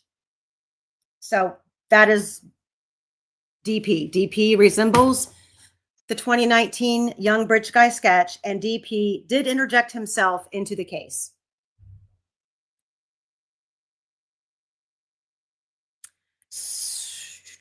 Let me see. Law enforcement also revealed that BG was likely between the ages of 18 and 40 and was local to Delphi. As it turns out, the POI of the theory that Skip Jensen has was that Daniel Pearson was the only male that fit every criteria of the theory and also fit law enforcement's description. DP was 22 in 2017. He was on the trails and came forward as a witness. He interjected himself into the case on social media, and he struck a very similar appearance to the newly released sketch. Also, his story changed numerous times, including who he was with, what time he arrived, and who he saw, as well as who saw him. During the podcast, I also revealed from my research for the first time that DP's secret female companion that day, which would have been Shelby Hicks, was a young woman named Shelby Hicks. Those are the items that we all discussed in the exercise and answered the questions regarding. So let's fast forward. Hold on, I got to take my comments off because I can't read the bottom of this screen. Sorry, guys. So a couple of days after the Under the Bridge was released, True Crime Garage received 2 emails regarding comments made during the show. The 2 correspondences were from Daniel Pearson's friends. We later verified that to be true and know who they are. Both friends wanted to know why we said that Daniel Pearson arrived at the trails at 3 o'clock. True Crime Garage's co-host, the Captain, responded by saying that 3 o'clock is the time that DP had verified on social media. Both of the friends responded with, "That's not what he told us." They also claimed that Daniel Pearson told them that he was there earlier in the day. So what does that mean? We'll get to the timeline shortly and why it's particularly vital to the investigation. First, let me digress to add content. My glasses aren't cleared. The primary story from early on was regarding Daniel Pearson and his secret companion, where as follows: the two arrived at the trails at 3 o'clock and parked at the Mears lot. They proceeded to walk slow toward the Monon High Bridge. During the time at approximately 3:15, Daniel Pearson witnessed an individual walking away from the High Bridge and towards the Freedom Bridge, but his companion did not see anything. Now, right there, he's saying 3:15. We know that Cheyenne claimed she got a phone call while she was walking to the trail at 3:12.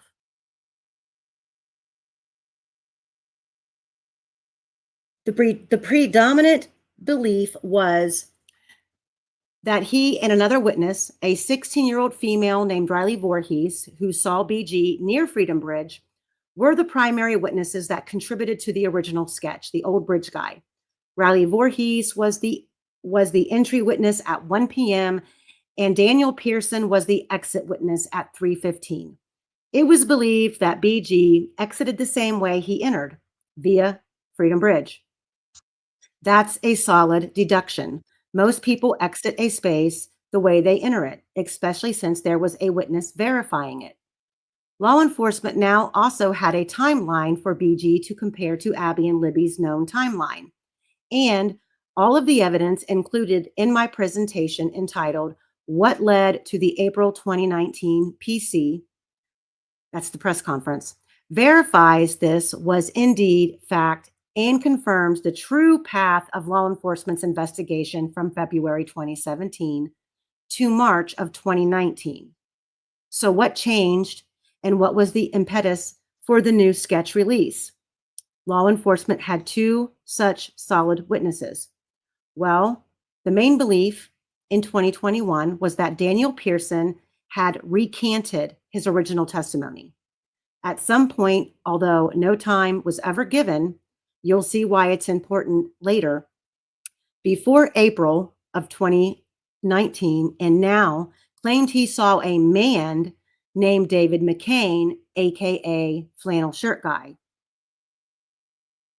You'll also see why it's impossible that he changed to seeing Flannel Shirt Guy in 2019. I can't read that. The installation was that DP's record was part of the reason law enforcement switched gears in their, recant. The fact that Daniel Pearson recanted his story was in part the reason law enforcement switched gears in their investigation. But we now know the recant was not true and wasn't even possible. The more likely scenario is that law enforcement discovered information that made Daniel Pearson's witness sighting unfounded, likely due to a faulty timeline, as you'll see shortly. There was also false claims that the change was due to lack of progress with the old bridge guy sketch. Not true either.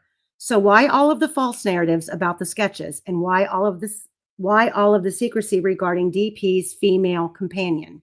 Was DP not supposed to be with this gal?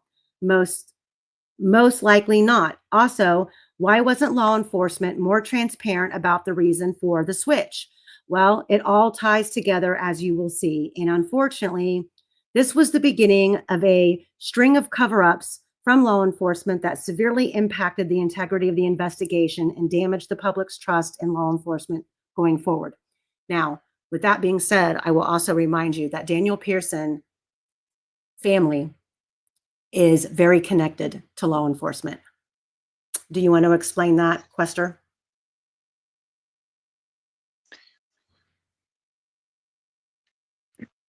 Sorry, I was just looking something up at the time.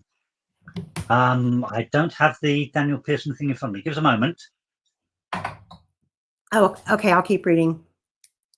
I believe his father was involved in Carroll County law enforcement. It could be a different county, but I'm pretty sure it's Carroll County. So where are we? Oh yeah. And if you guys are asking me questions in the chat, I can't see it right now. I'll get to them when I shrink down my screen. So where are we? Oh yeah. Daniel Pearson was there earlier than 3 o'clock. So pay attention.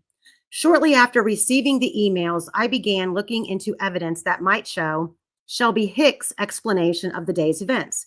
And just to be clear and totally honest and transparent, those 2 emails were just dumb luck, and they opened a door I would have never thought existed. I would have had no reason to question Daniel Pearson's timeline. The 3 o'clock arrival time had become fact, basically. Every public timeline had 3 o'clock as the arrival time. And although I strongly believe Shelby Hicks was the female companion, I didn't have a ton of corroborated evidence until I found a text conversation.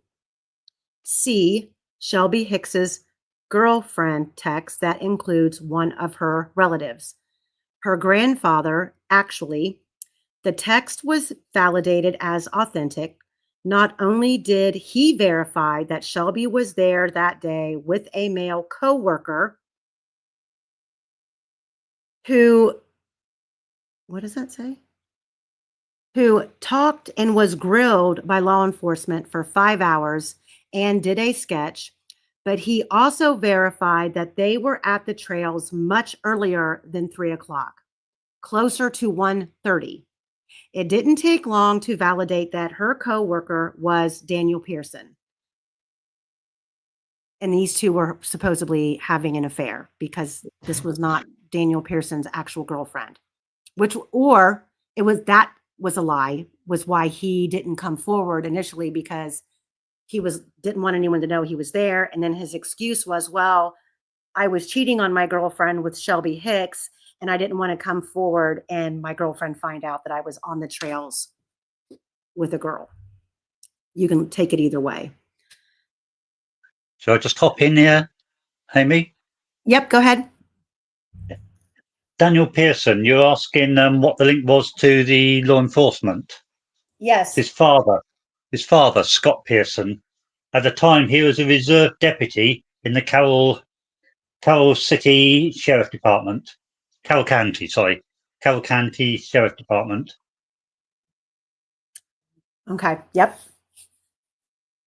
That's what I remember. So let me get back in here.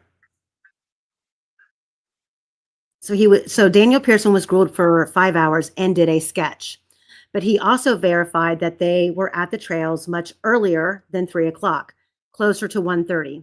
This is Shelby Hicks's grandfather who's verifying this. It didn't take long to validate that her coworker was Daniel Pearson. So now we have multiple friends and relatives verifying that Daniel Pearson and Shelby Hicks were there at a different time than we were previously believed. Much earlier. Shelby Hicks's grandfather also claimed that Shelby didn't contribute to the sketch, but she did have to go to law enforcement to verify where her car, a 2004 Chevy Impala, was parked. See known vehicles. I need to track those side notes down. These text messages and these vehicles. Wait, her car? I thought she testified at trial that they dropped her car off at the shop and they came together in DP's car and parked at the Mears lot. Apparently not. And that is likely the reason why the vehicle information at the Mears lot is inconsistent and sketchy. So why lie about when you arrived and also how you arrived? The why is what's important. And that ensued was incredible. It had also been a big secret about who Daniel Pearson was with. Initially, he was supposed to be with his fiance, Skylar. Once that proved untrue, it was rumored that it was a 16-year-old. After True Crime Garage, there were 2 Facebook groups that actually pushed a lie that Shelby Hicks was with a guy named John Shields.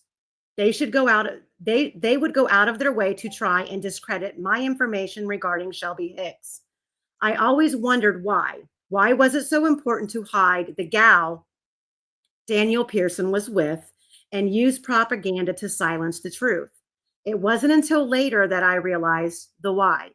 Shortly after the True Crime Garage episode aired, the captain received emails from two of DP's friends asking why it was stated that DP arrived at 3. The captain responded it was because that's what DP had told several people on social media. They both countered with, that's not what he told us. And it never made sense that Cheyenne arrived at 2:50 and said the couple she saw was already there. What? How were they already there if DP arrived at 3?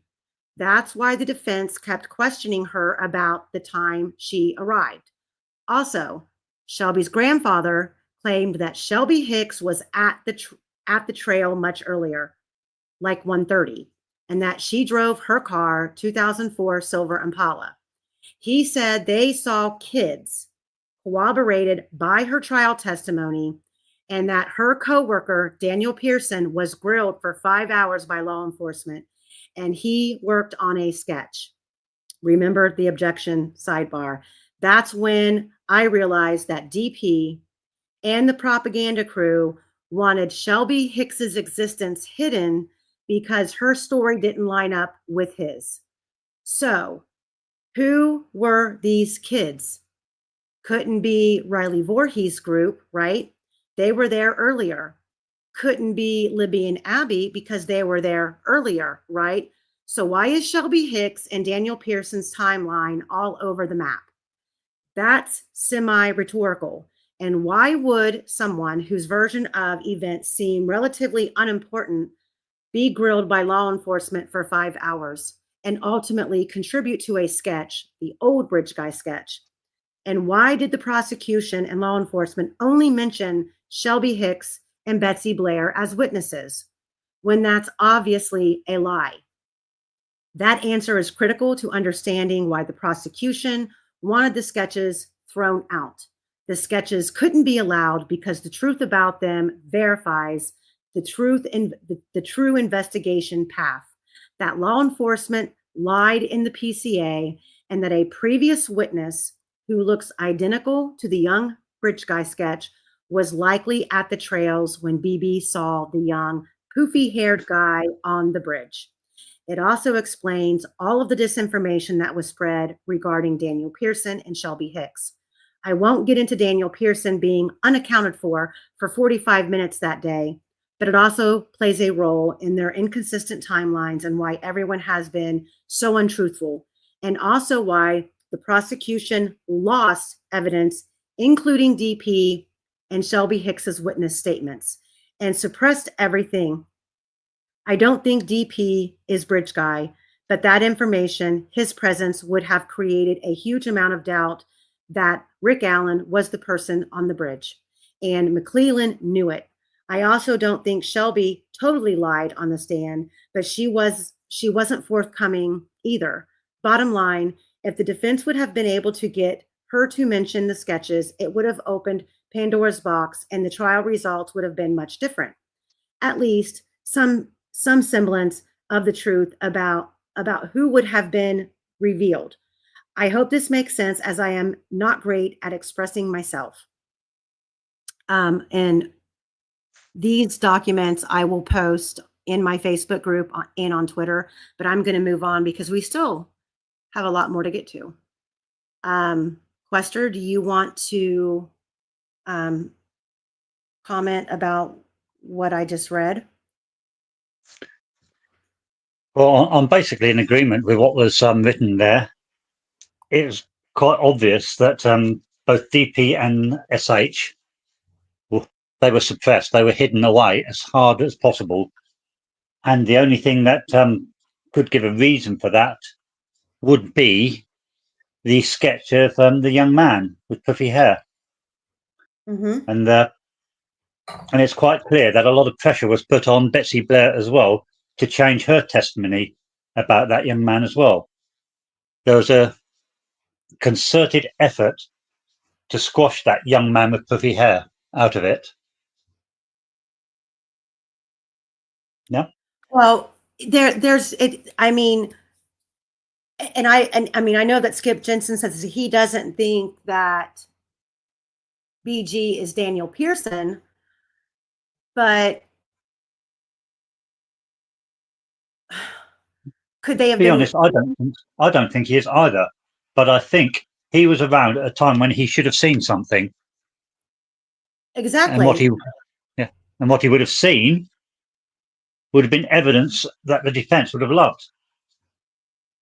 And why, to me, I guess this, for me, this goes back to the research and work that I've done on Ashley Garth's case, because you've got Mark Palladino being tipped in to law enforcement, and the rumor is, or the tip is, I'm not sure which, is that Derek German purchased a large amount of drugs from Mark Palladino and never paid for them.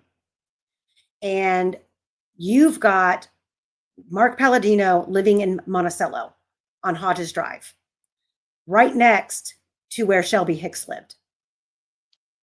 And you've got J.E. living on the property. J.E. is the baby's father of the girl Cheryl L. has a baby with. And you've got all of these people converging on the Monon High Bridge around the same time, and none of them saw anything. And they've all got, to me, very suspicious webs of connections. If you were going to look at this as somebody was paid to come out here and do this, which I've been told that CJ Palladino, Mark Palladino paid his nephew to do it for revenge for not just Derek German, but for Derek German supposedly snitching on a whole bunch of other people. And I don't know where Daniel Pearson falls in that realm of who he was involved with. But I do know that Shelby Hicks is very familiar with the Palladinos. I would like to think that Cheryl could be, simply because she has a baby by somebody who's living on that property. That's why this, to me, is very eerie, and it's worth looking into. It is, because DP was, according to Betsy Blair, standing at on the bridge at the north end at the time that the state needed Richard Allen to be entering at that point. Correct. And Therefore, you've got, exactly. I'm sorry, I didn't mean to interrupt you. Go ahead. That's right. Therefore, had Daniel Pearson been called as a witness, it could have shot their whole game out of the water. How could he turn around and say, I saw nothing, when he's standing on that bridge? And how do you go past him? Exactly. And Anna, you bring up a really good point. I'm going to pop it up here on the screen. You bring up a really good point that Nick McClelland said he showed all of the witnesses the BG photo and asked, is this the guy you saw? All said yes. No photo layout, just one picture. Cognitive bias, should have been several pictures. So here's my explanation about that. If you've,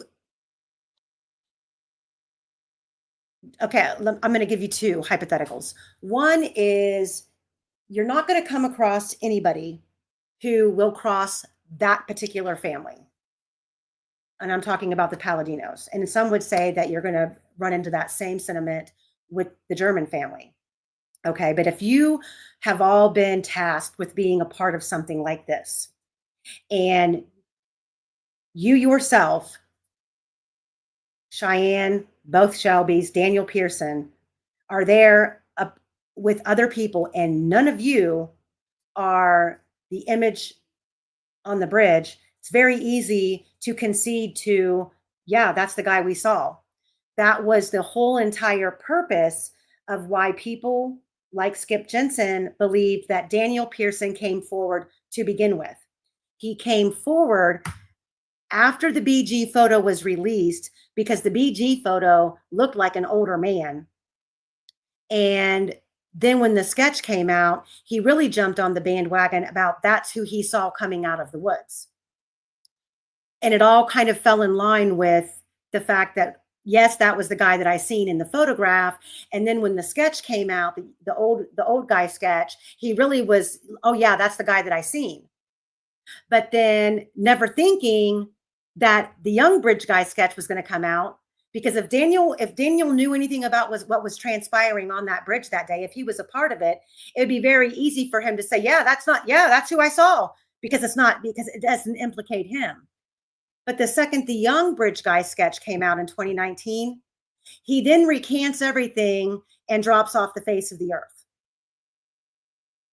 Well, an interesting point there is that the young sketch was actually drawn first before the older one. And Ellie chose not to put the young one up and to put the old one up instead. And then years later, they went back and took the young one and put that up. One has to wonder why they did it. Why would you purposely sit on the sketch you've just received from it was Betsy Blair and CA, who together provided that young one? Well, and I think that Skip Jensen made a really good point in the fact that it needed to be an older guy. And I guess, when you're talking about using teenagers as witnesses, and back in 2017, these were young girls. So I'm going to suggest that anybody that's in their 30s and up, these young teenagers are going to identify them as older males. And Correct. None of them really described the same person, and none of them described Rick Allen. But again, if this is Rick Allen, he would have had to have weaved between all of these people on the trails and at the bridge without being seen. And I guess with all of these people that we know, if we take their word for it, so we've got bridge guy at the south end of the bridge approaching Abby saying, guys down the hill, and all of these other people are just now approaching the north end of the bridge and arriving, and they don't see them. They don't see them go down the hill. They don't see them cross the creek. They don't hear anything.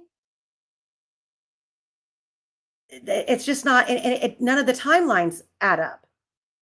But Anna, back to your statement, the fact that we've got an investigation that took this long, and in 2019 they literally told us to scratch the old bridge guy sketch, and they present this young, good-looking guy, and then turn around and arrest Rick Allen, and then try to pretend that none of that ever happened. Like none of that, like their investigation never happened the way that they were investigating the case. So it's I have no words. It's frustrating.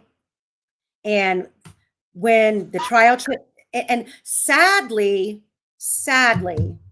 at this point, I feel we are going to be stuck with the timeline that was presented at trial, unless we can dig up factual proof that someone lied on the stand about where they were, what they drove, what they saw. Because in post-conviction, you're confined to what happened at the trial unless you can present new evidence. And that new evidence has to be pretty impactful.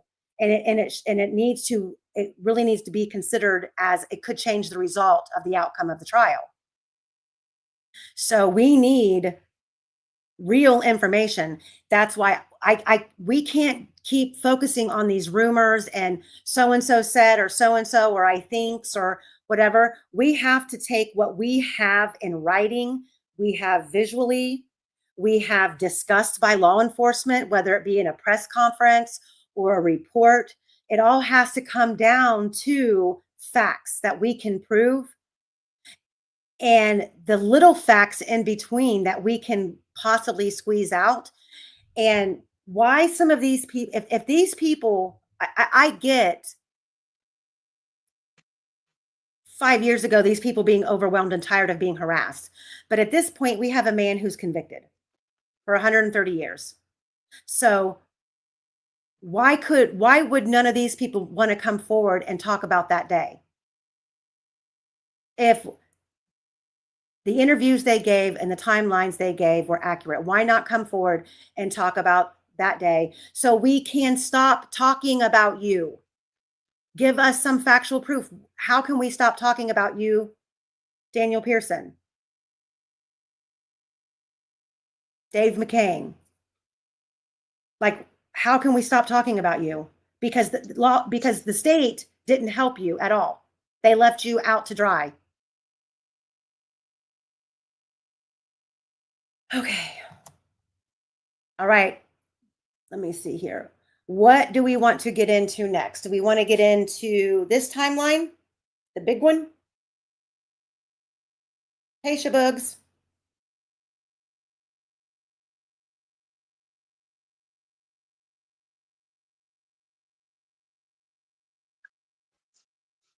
Quester, which timeline do you want to go over? The big one?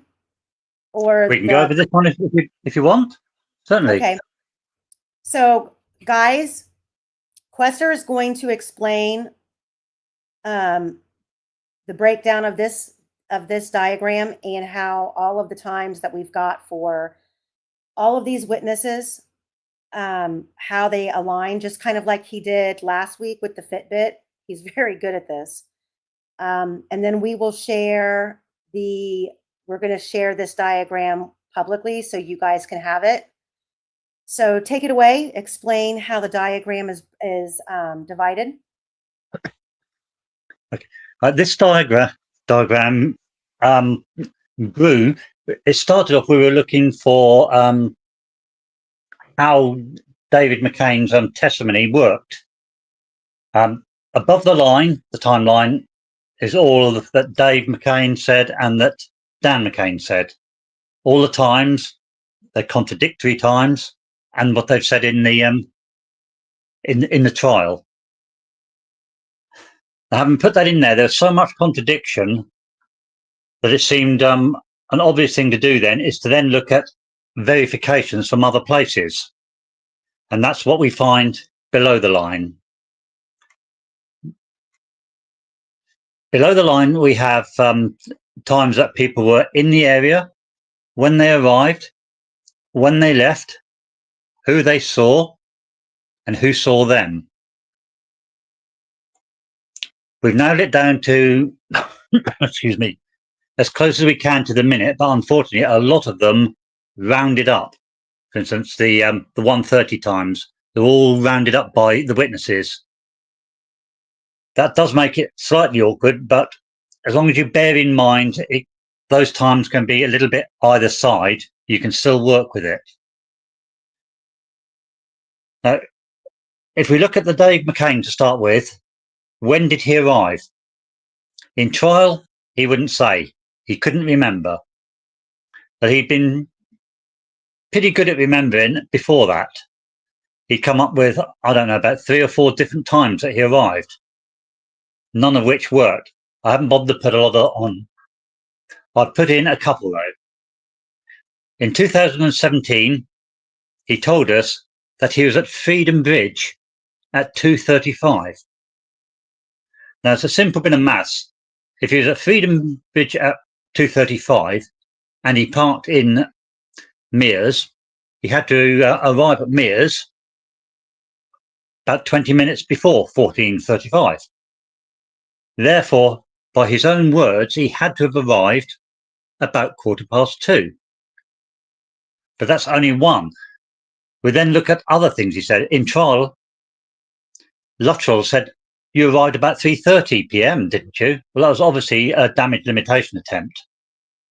And David obviously didn't see what was happening and turned around and said, well, it actually might have been at 2:30. But again, he was off track again. we know he arrived earlier than that. In fact, when we look at it, it's more likely that he arrived about 2:10, maybe slightly earlier.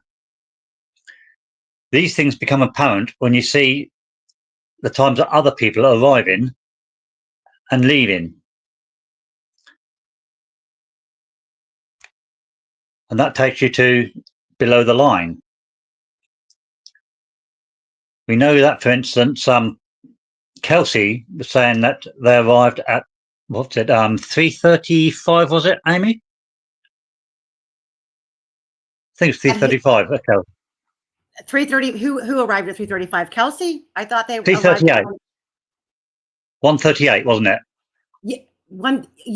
around 1:38 because I would say 1:37, 1:38 because her car was seen on the Hoosier Harvest Store camera at 1:49. Right. And we also know that Betsy Blair arrived about the same time. No, sorry, she was at the north end of the bridge, so therefore she arrived slightly earlier. So we had two cars sat there. Neither of those people saw David's car. So we know he arrived between 1:30 and 2:10. That is nothing like what he was saying in the trial. In trial, he also said that he was on the Monon Bridge between 2:30 and 3 o'clock. Well, again, if you take that back, when did he arrive at Mears to be able to walk to the bridge to get there for 2:30? We're back to he arrived about 2:20 again. So we're getting that is coming up more than once, more than twice. So I'd say that would establish he arrived at about 2:20. However, that doesn't tie in with other things that happened at the time, which again, it takes you below the line again.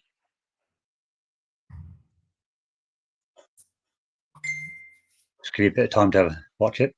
For instance, at 2:05, Cheyenne said she was at Freedom Bridge,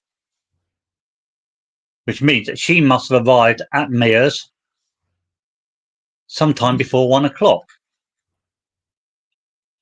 Therefore, her car was in the Mears Park. But David said he saw no cars at all. So we're still hitting problems here with when Dave arrived. If there was no car when he arrived, he must have arrived before Cheyenne. So we're now pushing David back to having arrived before 1 o'clock. You following this all okay, Amy? Wouldn't that be? He would have arrived before 2. If Cheyenne arrived at 2:50. Am I wrong? Sorry, before 2 o'clock. Yes, you're right. Yes. Yeah, before 2 o'clock. Okay. Yeah. So everything is pointing at Dave McCain arrived about 2 o'clock. That will tie in with him being able to be on the bridge in time to be there 2:30 to 3 o'clock. Well, if he arrived at around 2 o'clock, and going back to the Fitbit data, Betsy Blair's times were off, so she wouldn't have been on the bridge, or she wouldn't have been at Mears either. So yeah, she'd been 15 minutes back. Yeah. So it's 8 to 10 minutes from the Mears lot to the very first plank of the Monon High Bridge. So that puts him on the bridge around 2:10. Yeah, but bear in mind that he said he went to Freedom Bridge first. Who, Dave So McCain from did? Mears, yes, he did. Yeah. Okay. So from Mears, according to him, he went up to Freedom Bridge and then back down. This is not what he said in the trial. He changed that in the trial, but he'd earlier said that he'd gone. Sorry. No, that's what I remember him saying in trial was that he went to. I thought he said he went to Monon High Bridge first. That's what he said in trial. But before he said he'd gone up to Freedom Bridge and then came back down.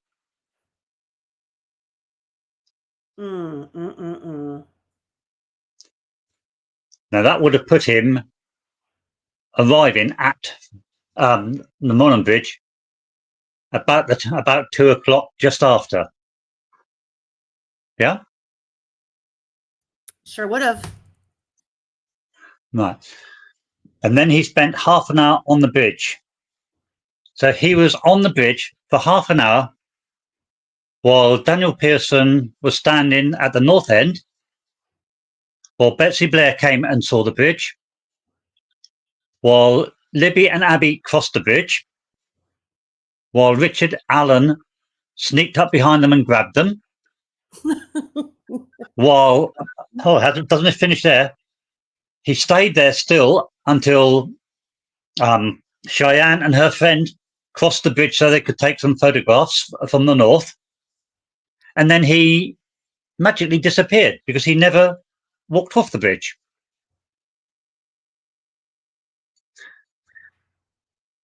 Sound feasible? It's absolutely reasonable if you're Nick McClellan. Yeah. When he'd finished doing all this magical stuff, he then came off the bridge and he walked straight back to his car and left. Unfortunately, if you come off the bridge at 3 o'clock, you'd be back at Mears just before 3:10. But he was seen leaving Mears at 4. So it took him. That's Muddy. That's if he's Muddy Bloody guy, right? Well, no, Derek saw Dave driving away from Mears at 4 o'clock. You're right. You're right. Okay, I thought you were talking about Rick. Okay, I'm gonna mute really quick and grab and fill up my water cup. Keep going. Keep going. Right. So that means there's another whole hour in there that's magically fallen off the world between 3 o'clock and 4 o'clock. Now, during this magic hour, a white-haired man was seen at the north end of the bridge. David's a white-haired man. Cheyenne saw a couple of guys at the north of the bridge. Could that have been Dan and Dave? They were both there. Daniel Pearson at 5:10 said he saw Dave at the intersection. Shelby Hicks saw the white-haired man as well. So there's an awful lot of people seeing this same man who they describe as Dave McCain after Dave apparently left but didn't leave. So if there's anything to take home from all of this, is that Dave McCain is being economical with the truth, shall we say. The only thing that strikes true is he was on the bridge at the important time. And that takes us back to Daniel Pearson again. Had he been called to the witness stand, he would have verified that. And that would have put Dave McCain on the bridge when BG was there. I don't know if Amy's back yet. I'm back. Let's take some questions before we keep going. Yes. Any questions? Let's see here. Let me go through.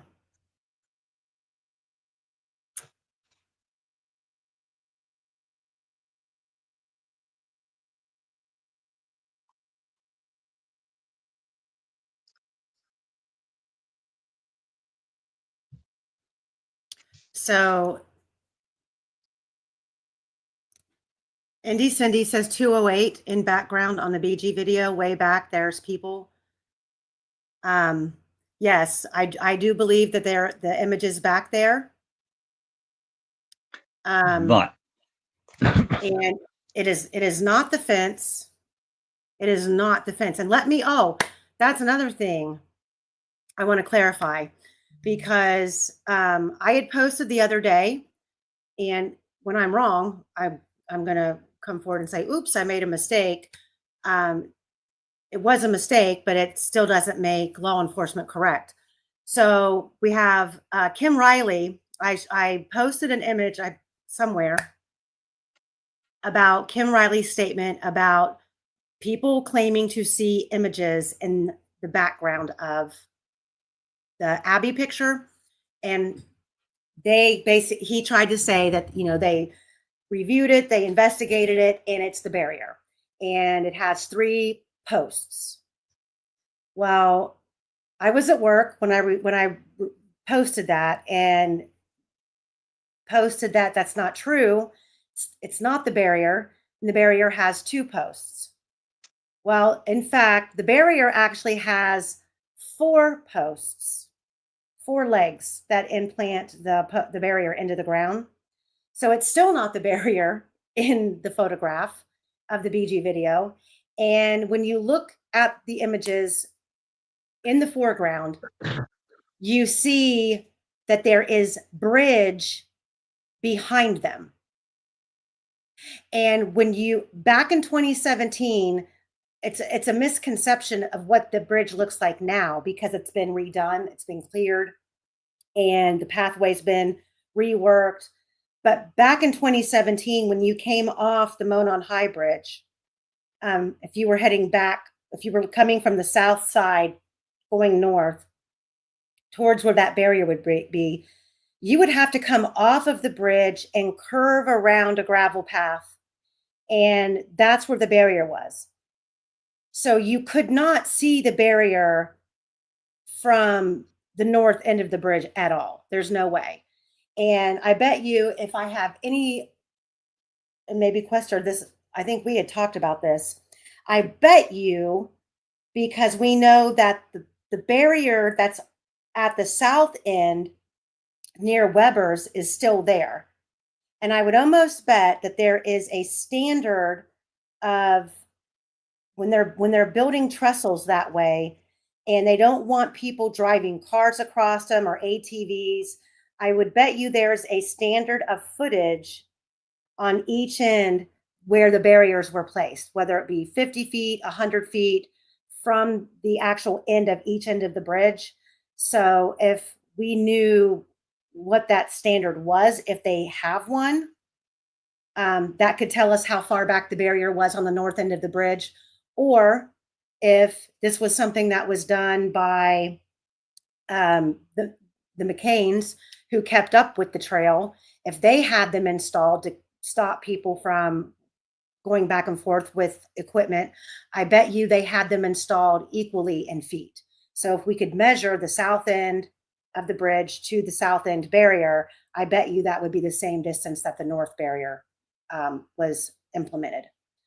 That's just my thought, but I don't know. Those barriers were, if I remember right, put in place by the old railroad when they ceased to use it because people were obviously walking across it and also trying to take 4-wheel vehicles across it.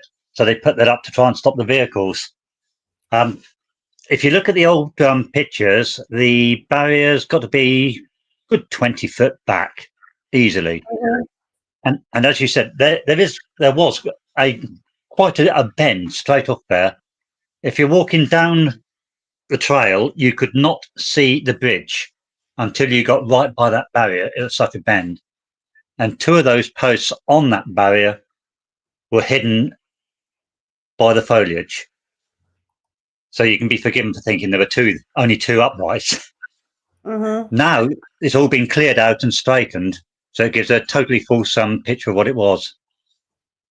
Now the distance back from the track itself probably had a lot to do with the fact that it's a sheer drop there. You would not be setting a barrier in right on the edge of it, would you? You'd set it back. Right. Same as they did on the other side. So the barrier was far back. The picture you showed me that you thought was people was not far back. No, I'm gonna try. I'm gonna try to pull those up. I know the picture you showed me, it appeared like it was right on top of where the bridge starts.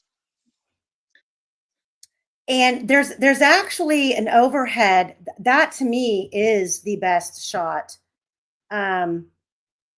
Here's one, and there's an overhead view that I have where you can absolutely, here's the image. This is taken, I believe, on my video from the exhibits. This is zoomed in quite a bit, but this is from the BG video, shooting past Abby and the BG, pretty far back to the north end of the bridge. And I have a couple more. I can pull them up where you kind of can see it's not so zoomed in. But oh, and here you guys go. And for those of you who are unfamiliar with what Daniel Pearson looks like, here's Daniel Pearson.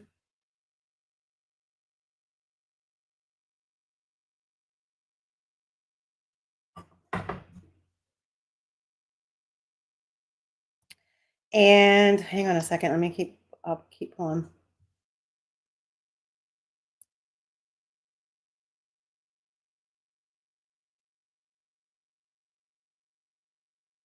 Okay, now here's one of Abby. Here's one from the BG video, not zoomed. I don't believe this one is zoomed. You can see those images in the foreground. That is not the barrier. You can see bridge work. You can see wooded bridge behind Abby. And then, let me see.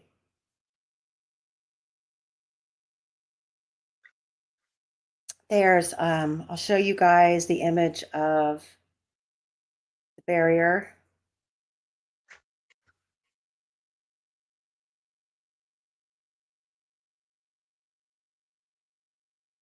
Give me 1 second, guys.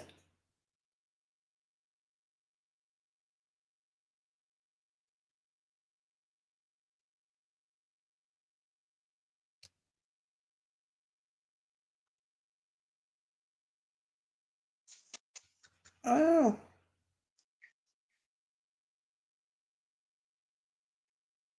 course it's not in there. Hold on.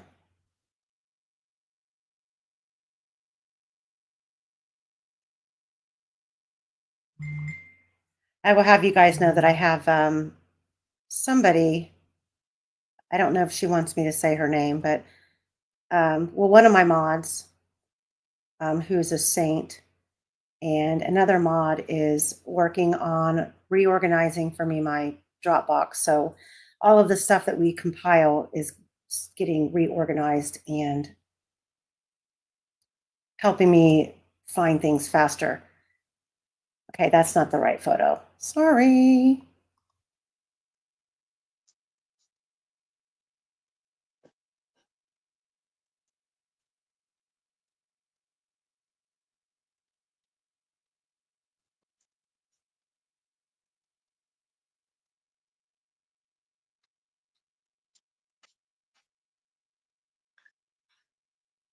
Okay, here we go. Found him. So this is the overhead view that I think really, really, really depicts how far back away from the edge of the north end of the bridge the barrier is.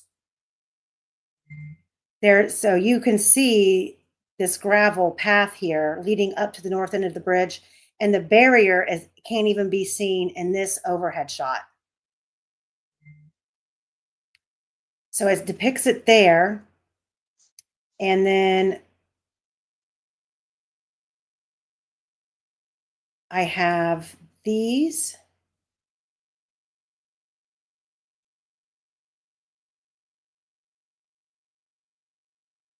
Is this one?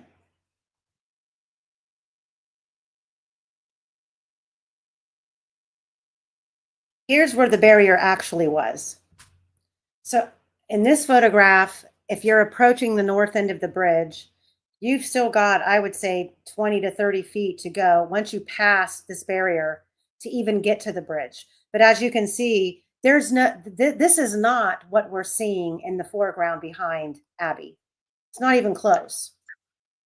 And there's nothing connecting across the top of these three images. There's no bar.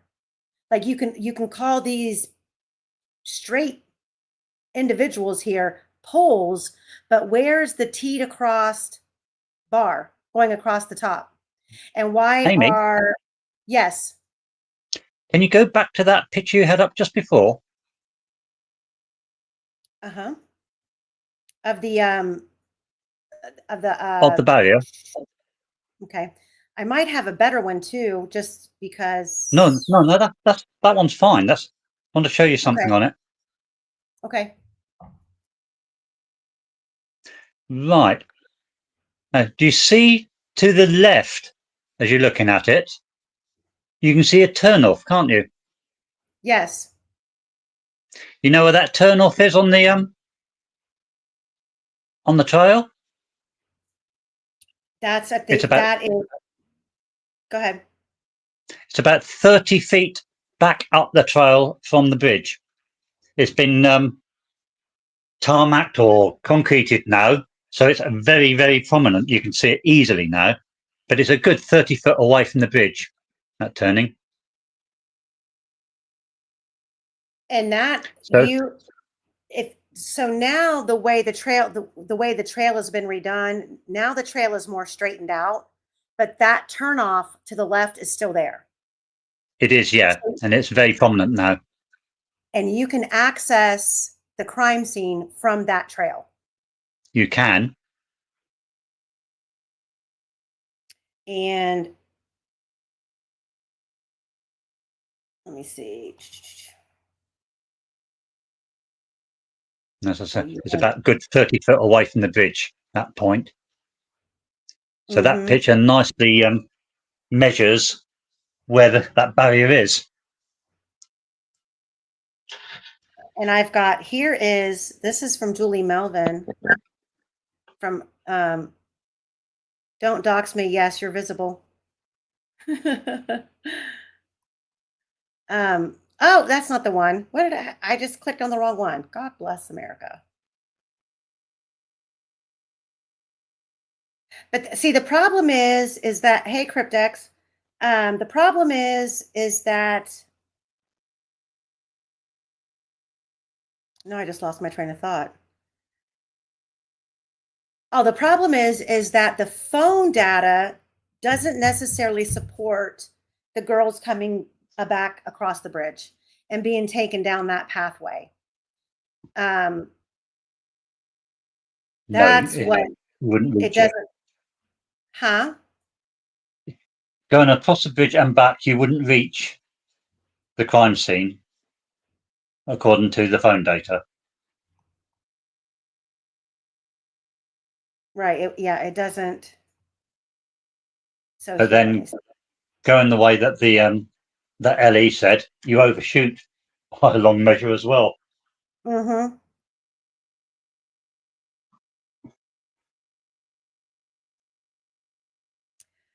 Okay, so do we got, guys, do we have any more questions about what the timeline that he's gone over now so far? Because there's more.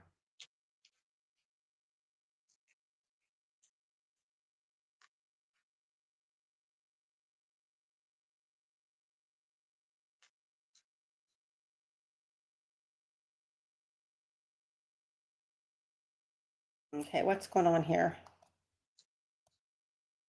with this one photo seems to be frozen on my.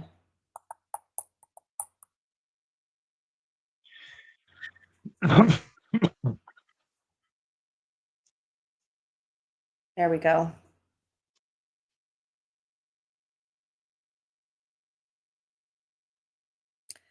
Okay, so carry on. You were talking about, I think you were talking about Dave McCain being on the bridge. No, you were. Do you remember where you were at? Yeah. Right. Okay. So one thing is certain is that Dave McCain is not telling how it happened.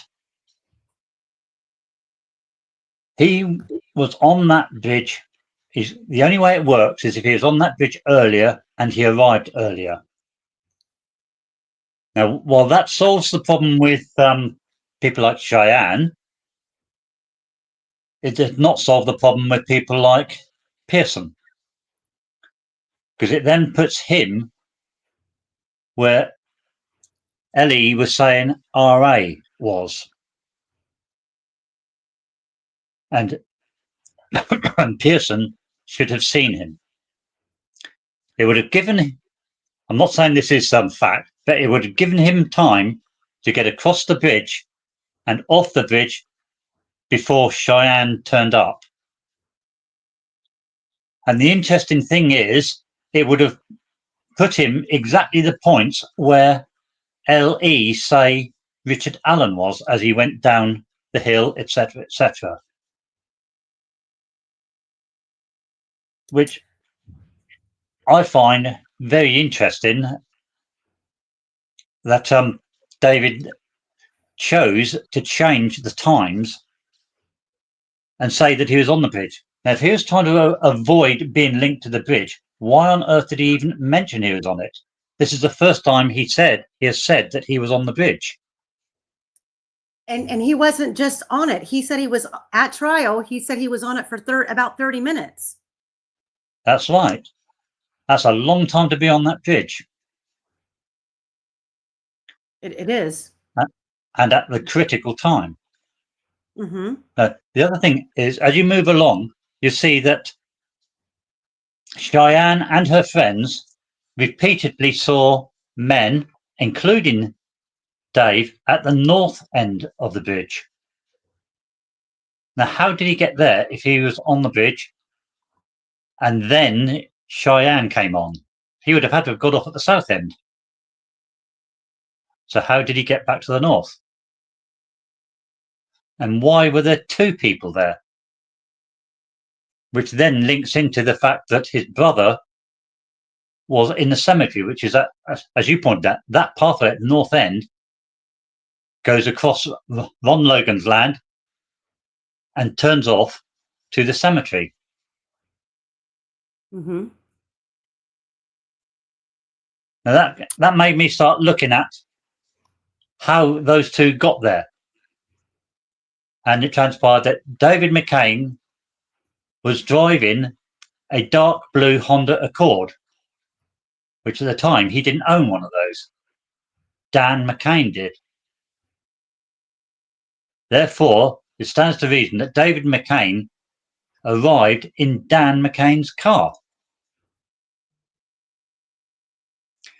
And now, David McCain left in that car as well, so David had the key. Why and how? At some time, David was given the keys to it by Dan.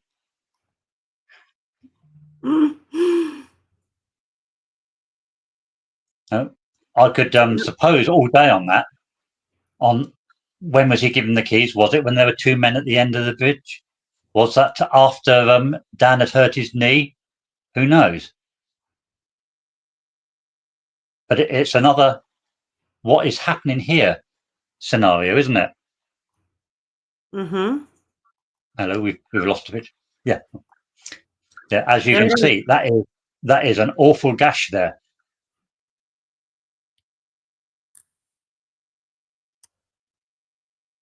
Yeah. And let's say that meeting was the next morning. Well, If now he'd remember, if he'd had that medical scene, it would not be bleeding like that still, would it? I wouldn't think so. And Dan McCain did testify that he was in a meeting that night and why would they come into a meeting and announce that they had two girls missing? Well, look who's sitting next to Dan McCain. Yes. Tobe There's some Lesenby. familiar faces, aren't there? Yeah. Now, it's interesting because I've checked a lot of those faces, and majority of them that I've managed to identify now belong to the safety committee for that trail. They're the ones who are saying, oh, there should now be cameras there. They've taken over control of the safety there and so on and so forth, which is very useful, isn't it? Mm-hmm.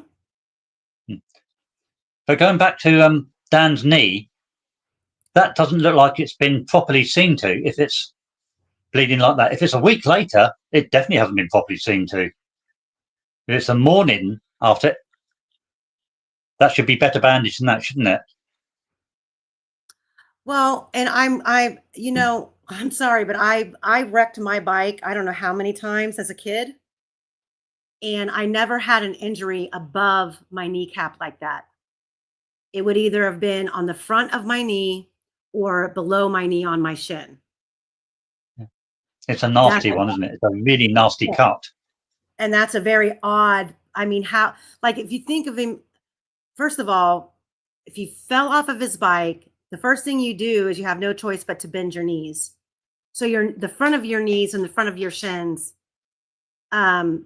hit first. I don't understand the cut across the top of the knee. That's strange. Yeah. I could Kathy, be really, really nasty and say what it looks like, but I won't. Kathy just, for those of you who don't know, Dan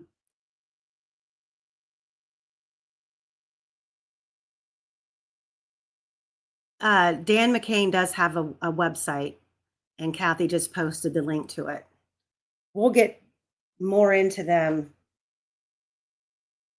We're not making accusations. We're throwing out theories, and we're throwing out the information that's available to us, and the factual information that was stated at trial by David McCain. No, certainly. There's no accusations here. We're just working through theories. Correct. And possibilities. Okay. Now, the one thing I have put on there, which you might have noticed, is that there was an LEO called Lowry from the Fort Wayne district. And he stated that he interviewed someone who was in the cemetery from 2 o'clock to 2:30. Now, those times do not properly line up with, excuse me, with Brad Heath.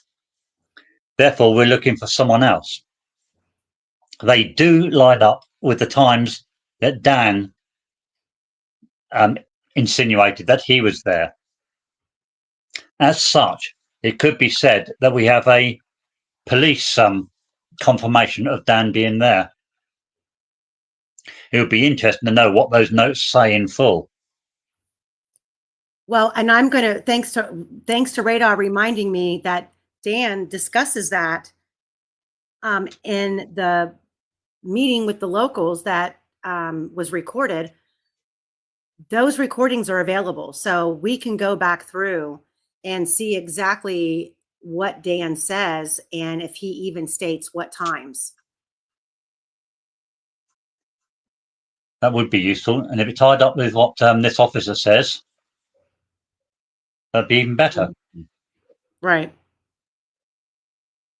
Okay, keep going.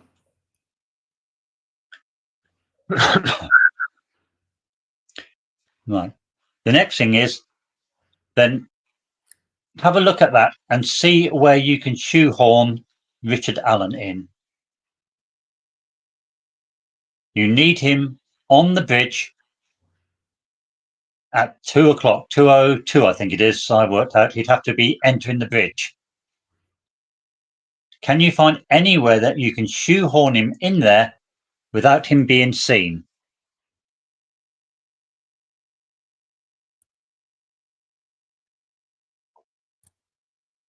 No, you can't, because no. There's no space at all in there where he could have got through there, is there? No, and especially when you take David McCain's own words that and this is based off him parking at Mears Lot when there would be no cars there. Right. You know, we're correct. We're shaving down, getting rid of the loose ends, and you know, we're now, because we've had a trial, we can now rely on at least some of these witnesses giving us times, not that they're actual and factual, but it does not allow room for Rick Allen to be bridge guy. No. And the other interesting thing is it makes it very hard to put Libby and Abby in there without them being seen. And the only thing that wasn't asked, wasn't explored, there's more. I'm sorry, there's more than one thing. But Shelby Hicks testified that she saw two girls, and no one elaborated. No one asked where. No one asked what they looked like, how old they were, where she was when she saw them. None of that was explored at trial, but she did state at trial that she saw two girls. I don't think they even asked her at what time, did they? Mm-mm. Nope. And that's absolutely amazing. You'd have thought somebody would have asked. But Well, no. I'm just going to speculate. I'm not a lawyer, but I'm going to assume, which when you know that you're when you know that your ship is sunk, okay, at a trial, when every time you've turned around, you've been overruled, everything that you've wanted to enter into the trial has not been permitted.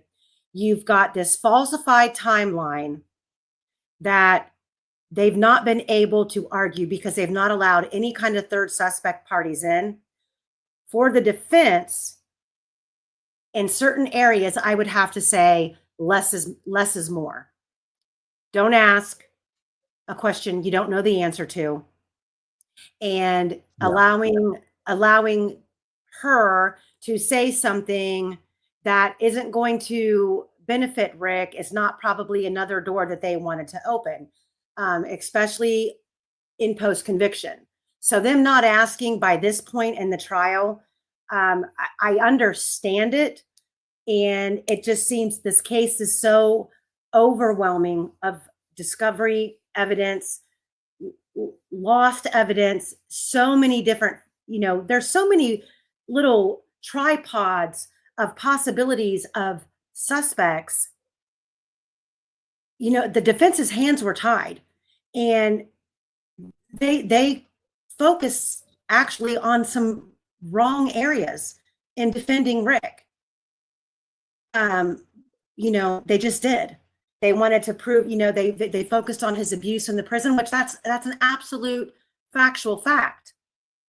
But if they would have just presented the goddamn van on the video at 2:44, after Nick stood up there and argued that, the girls were already gone at 2:32, after Rick seen the van, and it scared him. Like that, this timeline right here is what should have been focused on. The camera, the camera at the Hoosier Harvest Store. I mean, that, like I said, how convenient. We've got photographs on a bench at 126. And I would guarantee you go out there and you parked where the CPS building used to be, and you walk from the CPS building down that road of 300, up the path and around to Freedom Bridge, it times up perfectly. And they haven't gotten a damn thing right in this case on time or camera stamp, but I bet you they got that right. You know why? Because they knew where those four girls were at 126 on that bench because of that photograph.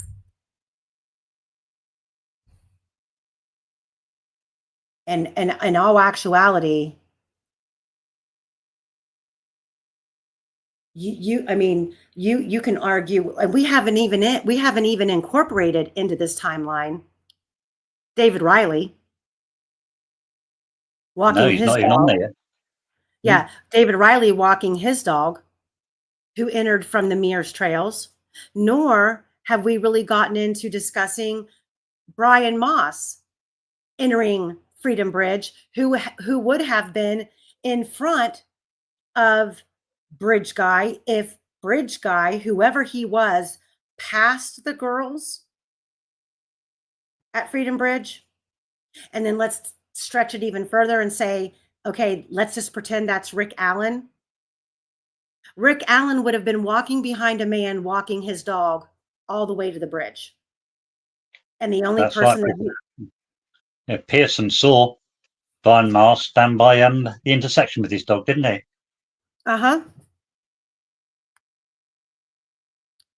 So there's so many, when they want you to believe that Rick Allen is the lone, there's no way. Rick Allen, he doesn't fit into this timeline. But everything else fits if you take the facts and you don't take just this timestamp of a camera that we only have half of, because there's a whole nother camera that we don't even have.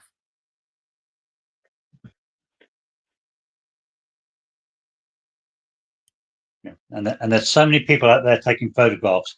Mhm. David McCain had his camera with him, was out on the bridge for half an hour taking photographs. You ever seen Right. one of those photographs?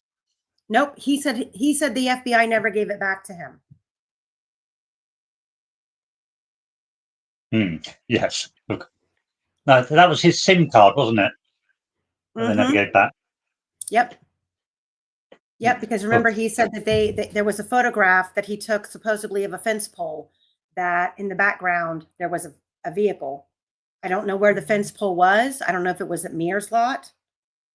I'm thinking that maybe a car would have been on 300 in the background. They wanted to ask him about that. And he claimed at trial that he was supposed to get his SIM card back, but he never did. And he would never save them to anything, would he?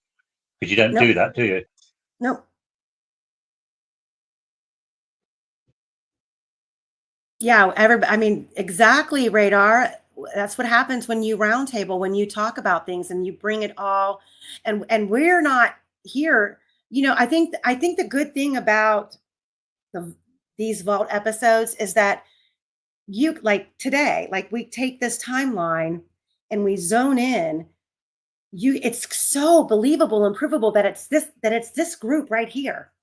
And then on another live that we do, it's like, okay, no, look over here.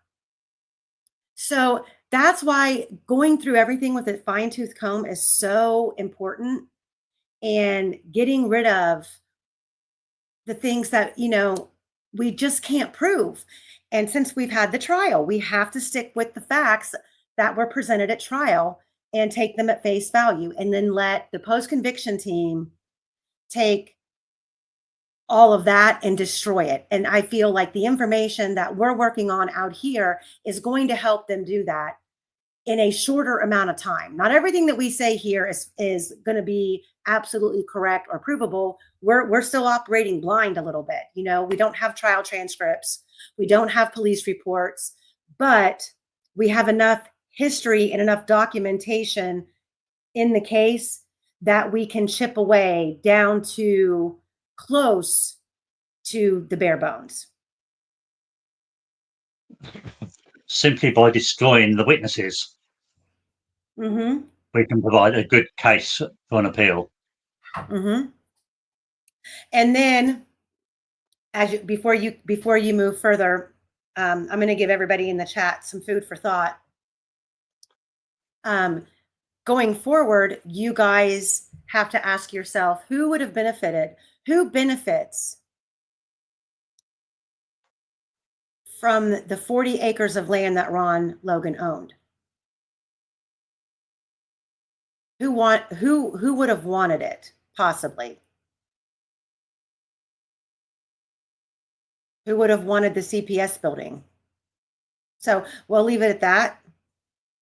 And Quester, keep going. Well, I think that's as far as I need to take it, unless there's some questions.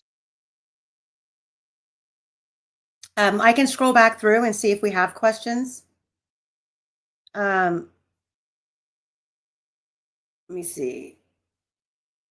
Don't Dox Me says we need a petition to demand law enforcement do their jobs and re-interview folks. Well, you know what? In a post-conviction investigation, the defense for Rick Allen can do that. All of this time, TikTok we're losing it. See, Fig, so things like this where you say they were found on a horse ATV trail too, like I need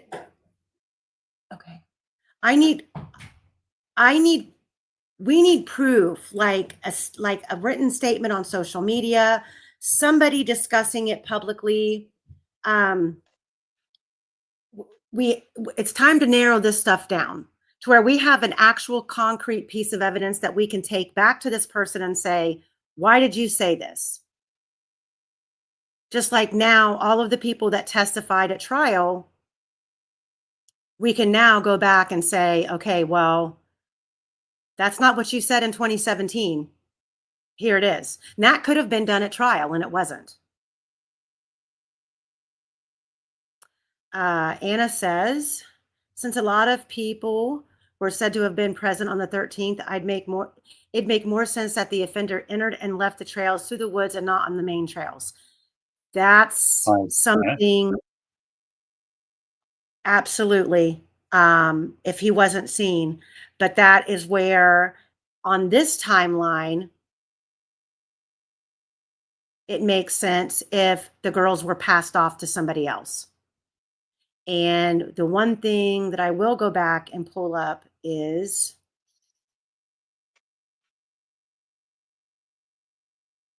this. This whole presentation will be available today, guys, in the case-by-case discussion. The one thing that is suspicious about all of this is the fact that the phone data and the movements of the phone after the video take you right here.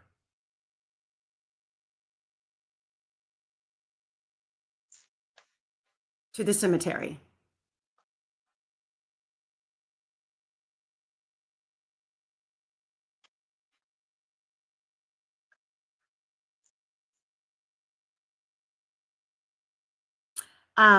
Radar here, let me, radar, if you scroll up to the very, actually, I'll have Kathy do it. Kathy, or Crystal, either one of you mods, Tom, can one of you guys post the case-by-case discussion group Facebook link? There Kathy just posted it, guys. So yeah, come in the group and talk about it. But that's what's suspicious about this timeline. And if BG took them down the hill and passed them off to someone, or took them up to the cemetery and passed them on and came back, and he came back via the cemetery path to the north end of the bridge.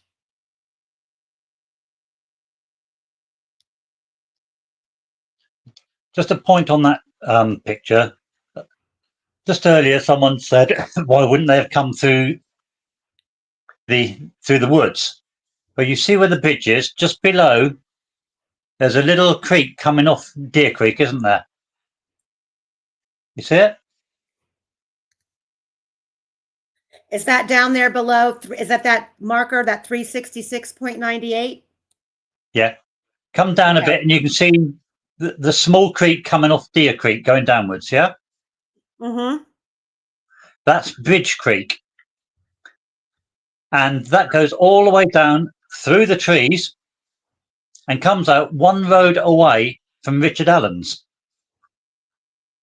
If Richard Allen had wanted to get up there secretively, how could he have done that? Nip across one road straight up there. Nobody would have seen anything. He'd have got there faster. Why would he have had to drive?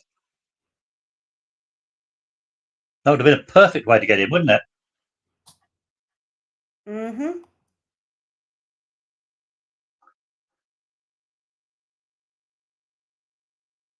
I don't think the girls, I do 100% Candy believe the girls were put there later. I do not believe the girls were there. I think the phone data says that, doesn't it? The phone Which we'll data get says into. it. Yeah, once we start getting into the phone data and things that, well, first and foremost, let's go back to the trial. And I can't remember her name. Somebody in chat, remind me the chick's name. I can't think of it. Dever. She testified in the, she was law enforcement who testified in the Karen Reed trial. And she's the one that the commissioner called up, and all of a sudden she had a fake memory. Is it Dever? Okay. So we had several officers testifying just like her when the defense was questioning her.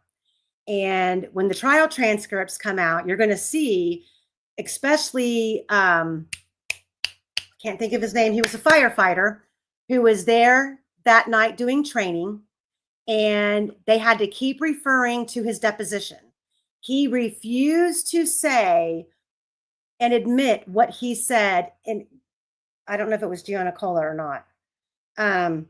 He refused to say where he saw searchers.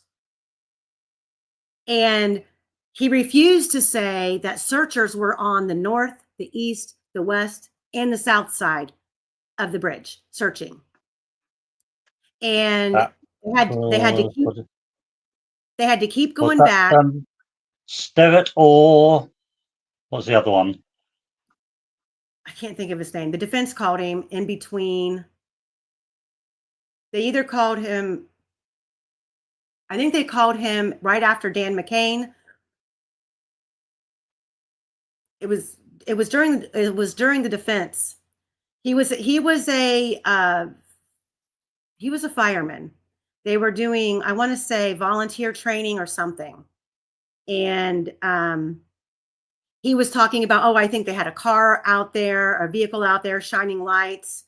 And then you've got Becky Patty within like a week of the girls being found, thanking everybody for how many people were out there with flashlights. It was like stars in the sky. I remember. Yeah, I remember that. Just trying to think who it was. Yeah. It might have been Yoder. I don't know if it was, I'll find it, because we're going to play Dan McClain. Until we have trial transcripts, we have to go with what we've got. And yeah, where was Erskine for the trial? Never called. And there's no doubt in my mind those girls were not there. And the fact that they tried to get away with hiding someone being on the trail camera that night, I mean, it makes no sense. It makes no sense. And then you've got law enforcement and Kelsey doing all of these interviews saying that the search was called off around midnight, but some people stayed searching until 2 o'clock in the morning, or say between 1 a.m. and 2 a.m. However, we've got Kyle Smith's screenshot of him posting that they had called off the search at, I believe it was 10:38 p.m. And Kelsey commented on it and said, I will see you guys in the morning. I'll be out there first thing to help search. The other interesting thing is it didn't stop. The police stayed out there. Well, so they said, but Kelsey also said that they were out there searching until they called it off around midnight. But how does a civilian post the search was called off at like 10:38? So law enforcement's not called until 5 something. You've got Dan McCain saying he was in a meeting at 7:30, and they came in and announced they had 2 girls missing. So by 2 hours later, they're already publicly calling off the search.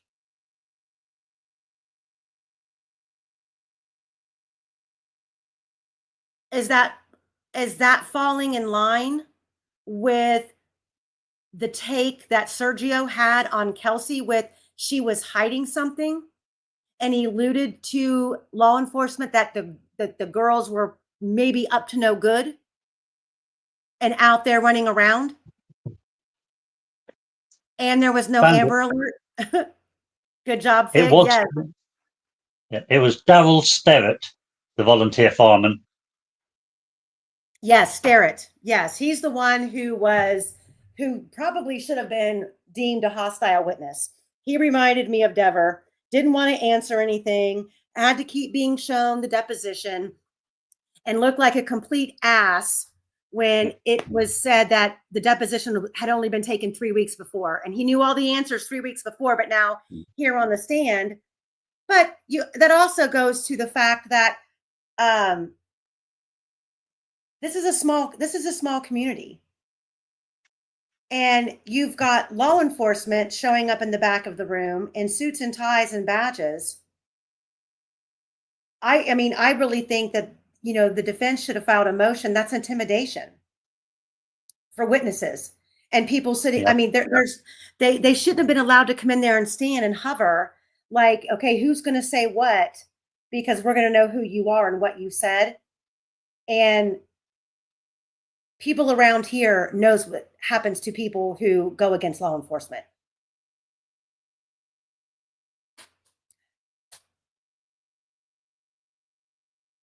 Truth over verdict says, why are all the lies the family tells overlooked?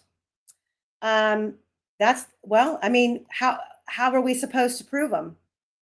How are we supposed to prove the lies?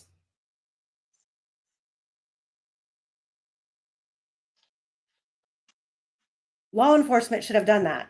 Every single phone in that house should have been downloaded. That's fine. Why are we waiting until the day that trial starts to actually test Kelsey German's DNA that they'd collected out of her mouth, 3, 5 times over the years, and had never attested it? We had 70 some pieces of hair without root that, according to the state lab, belonged to unidentified females, but they didn't test them because they didn't have a root. Well, mitochondrial DNA doesn't need a root to test. And when you've got 70 hairs, can't we afford to lose like 10 of them and test them to see what we got? There's also there was the the male DNA they found on them as well. They said it was familial. Well, why didn't they test the family then? Exactly. I mean, saying, "Oh well, got it from a washing machine." I mean, come on. No, there's no. I mean, seriously. And Abby and Libby both had unidentified male DNA on all of their private areas. Which often happens when you put your stuff in the washing machine, doesn't it? It does. It just goes into the crotch of your panties and the crotch of your jeans. And that's ridiculous. It's absolutely ridiculous. And, okay, I'll just put it think of it like this. When they test it and they say, oh, that it was connected to the family. Okay. Well, think of Michaela Babcock, who is a relative of the Patties. She's a relative of Becky's, the Hartmans. She ran around nonstop with Garrett Kurtz. Garrett Kurtz was linked to Ron Logan. Garrett Kurtz was familiar out there of the bridge and the trails. So hair at the crime scene being familiar or being part of the family doesn't necessarily mean under that household, under that roof. It could have been anybody in that area that was related to the Patties or related to the Hartmans. Any of them. And why stop there? It is more believable. It's way more believable that Libby's sweatshirt would have had hairs without roots from home. I mean, have you ever seen a female brush her hair? And the loss of hair that you get when you brush your hair? So if Libby had brushed her hair or put it back in a ponytail with that sweatshirt on, that would, that being because they lived in the same household is way more believable and more explanatory than we've got unknown male DNA on all of the girls' private parts. I'm sorry, but girls were being fondled when they were nude. That's my opinion. And it's a horrible image, but common sense.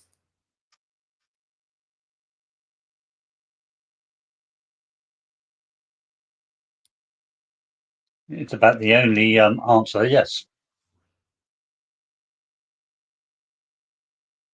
Candy, it wasn't Rick. I already got confirmation that Rick did not have a vasectomy. And I highly doubt a young teenage boy is shooting blanks.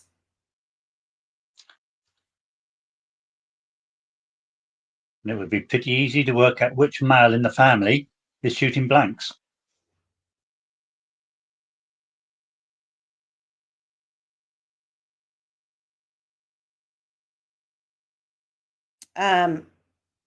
Christina, that's a new one. That's a new one about the DNA. I don't think that we've ever heard that in a trial before. How DNA can be explained away like that, and a jury believe it. And a jury absolutely believe it. And you've got unknown male DNA that doesn't match the defendant. All you girls out there, be careful when you use a public laundrette. Right.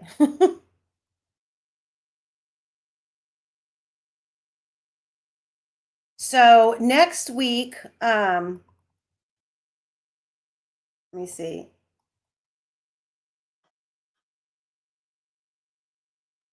So really quick, why they did not test, they didn't have sperm. They had what they call it, seminal fluid with no DNA. Yes.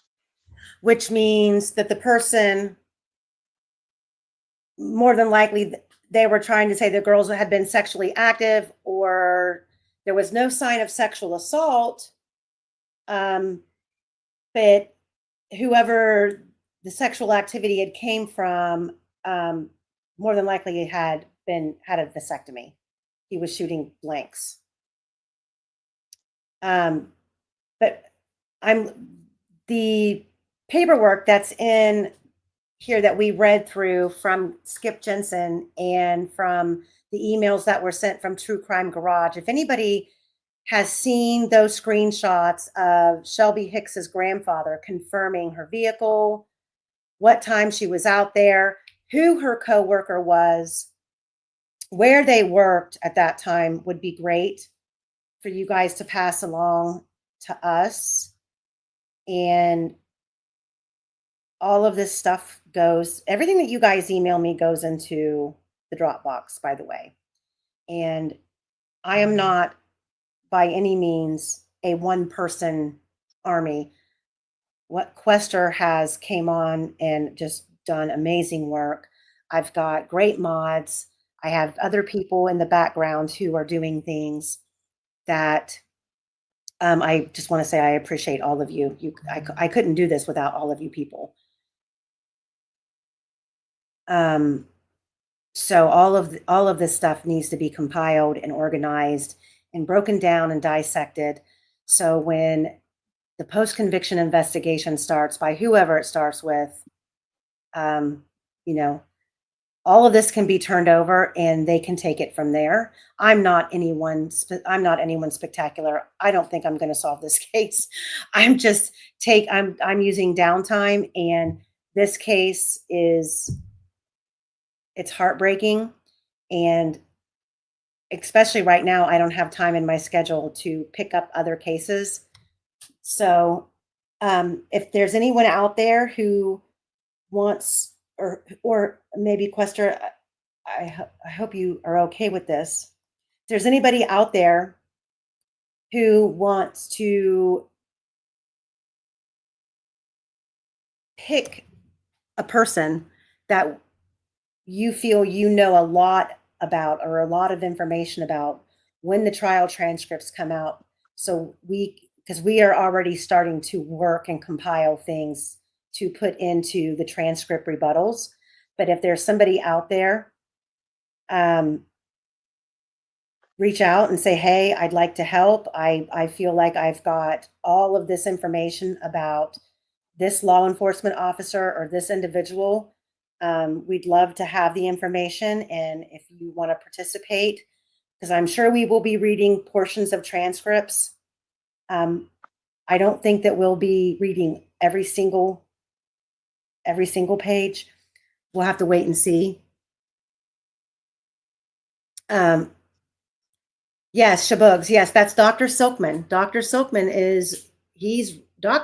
is ready, willing, and able to look at the PCR reports from the DNA that was taken, that the lab reports that were not released with the exhibits. He would be able to look at those and definitively tell us.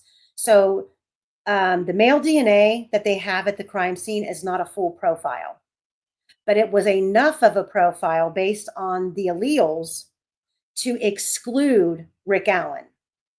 He would be able to tell us if they have enough to include somebody else. But he would actually need the lab reports, and he's willing to do that for free. He's willing to come on and help anybody post-conviction wise, attorney wise, not as an expert to, because he's from Australia, but to analyze and give direction of what they should be looking at to ask for retesting, or what items from the crime scene should be retested and what tests can be ran. That because he can look at what was ran and say, okay, well, they can still do this, they can still do that. He worked in a lab for 25 years. That would be fantastic. Yeah. Yeah, he's ready and willing to do that. He came on and he broke down all of the DNA. That was the night Andrea Burkhart was supposed to be on, but she had to put her puppy down because the two of them were going to collaborate on that. But so we do have that going forward. But if there's anybody who wants to, say, hey, I would like to come on and work with you guys on this person when you get to that trial rebuttal, I'm all for it.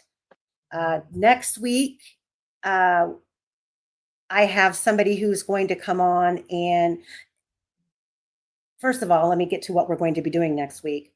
Next week, we are going to start on the phone. Let me see here. We have been adding and subtracting, working on the phone data that was presented at trial and the timeline. And Quester's going to, why don't you tell them what you're going to work on as far as the movement and the speed? Well, the phone data. Do you mean about the phone data? Yes. Where we were talking today about, I had brought up the 7-minute pause on the phone data movement and how fast the girls were moving after the pause. And you said that you needed more time to map that out.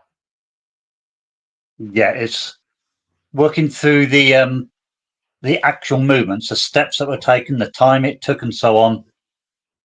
I need a bit more time because it is so, well, to be honest, confused, the data, that I've got to break it right down inch by inch to do it. So unfortunately, I wasn't able to produce anything at the moment. But So hopefully, I would have it done by next week. Yeah, he'll have that done by next week. We are going to tie into this timeline here of the phone and how it syncs with the other timelines that we have with the Fitbit and the new, bigger diagram that was presented today with Dan McCain and Daniel Pearson and Cheyenne and all of them. And we will also have, I'm going to have some additional recaps uploaded to play Dave McCain's testimony. And hopefully I'll be able to pull out the recording that Radar brought up about Dan McCain discussing his crash and burn moment on his bicycle at the cemetery. If I can find it, I will have it as well.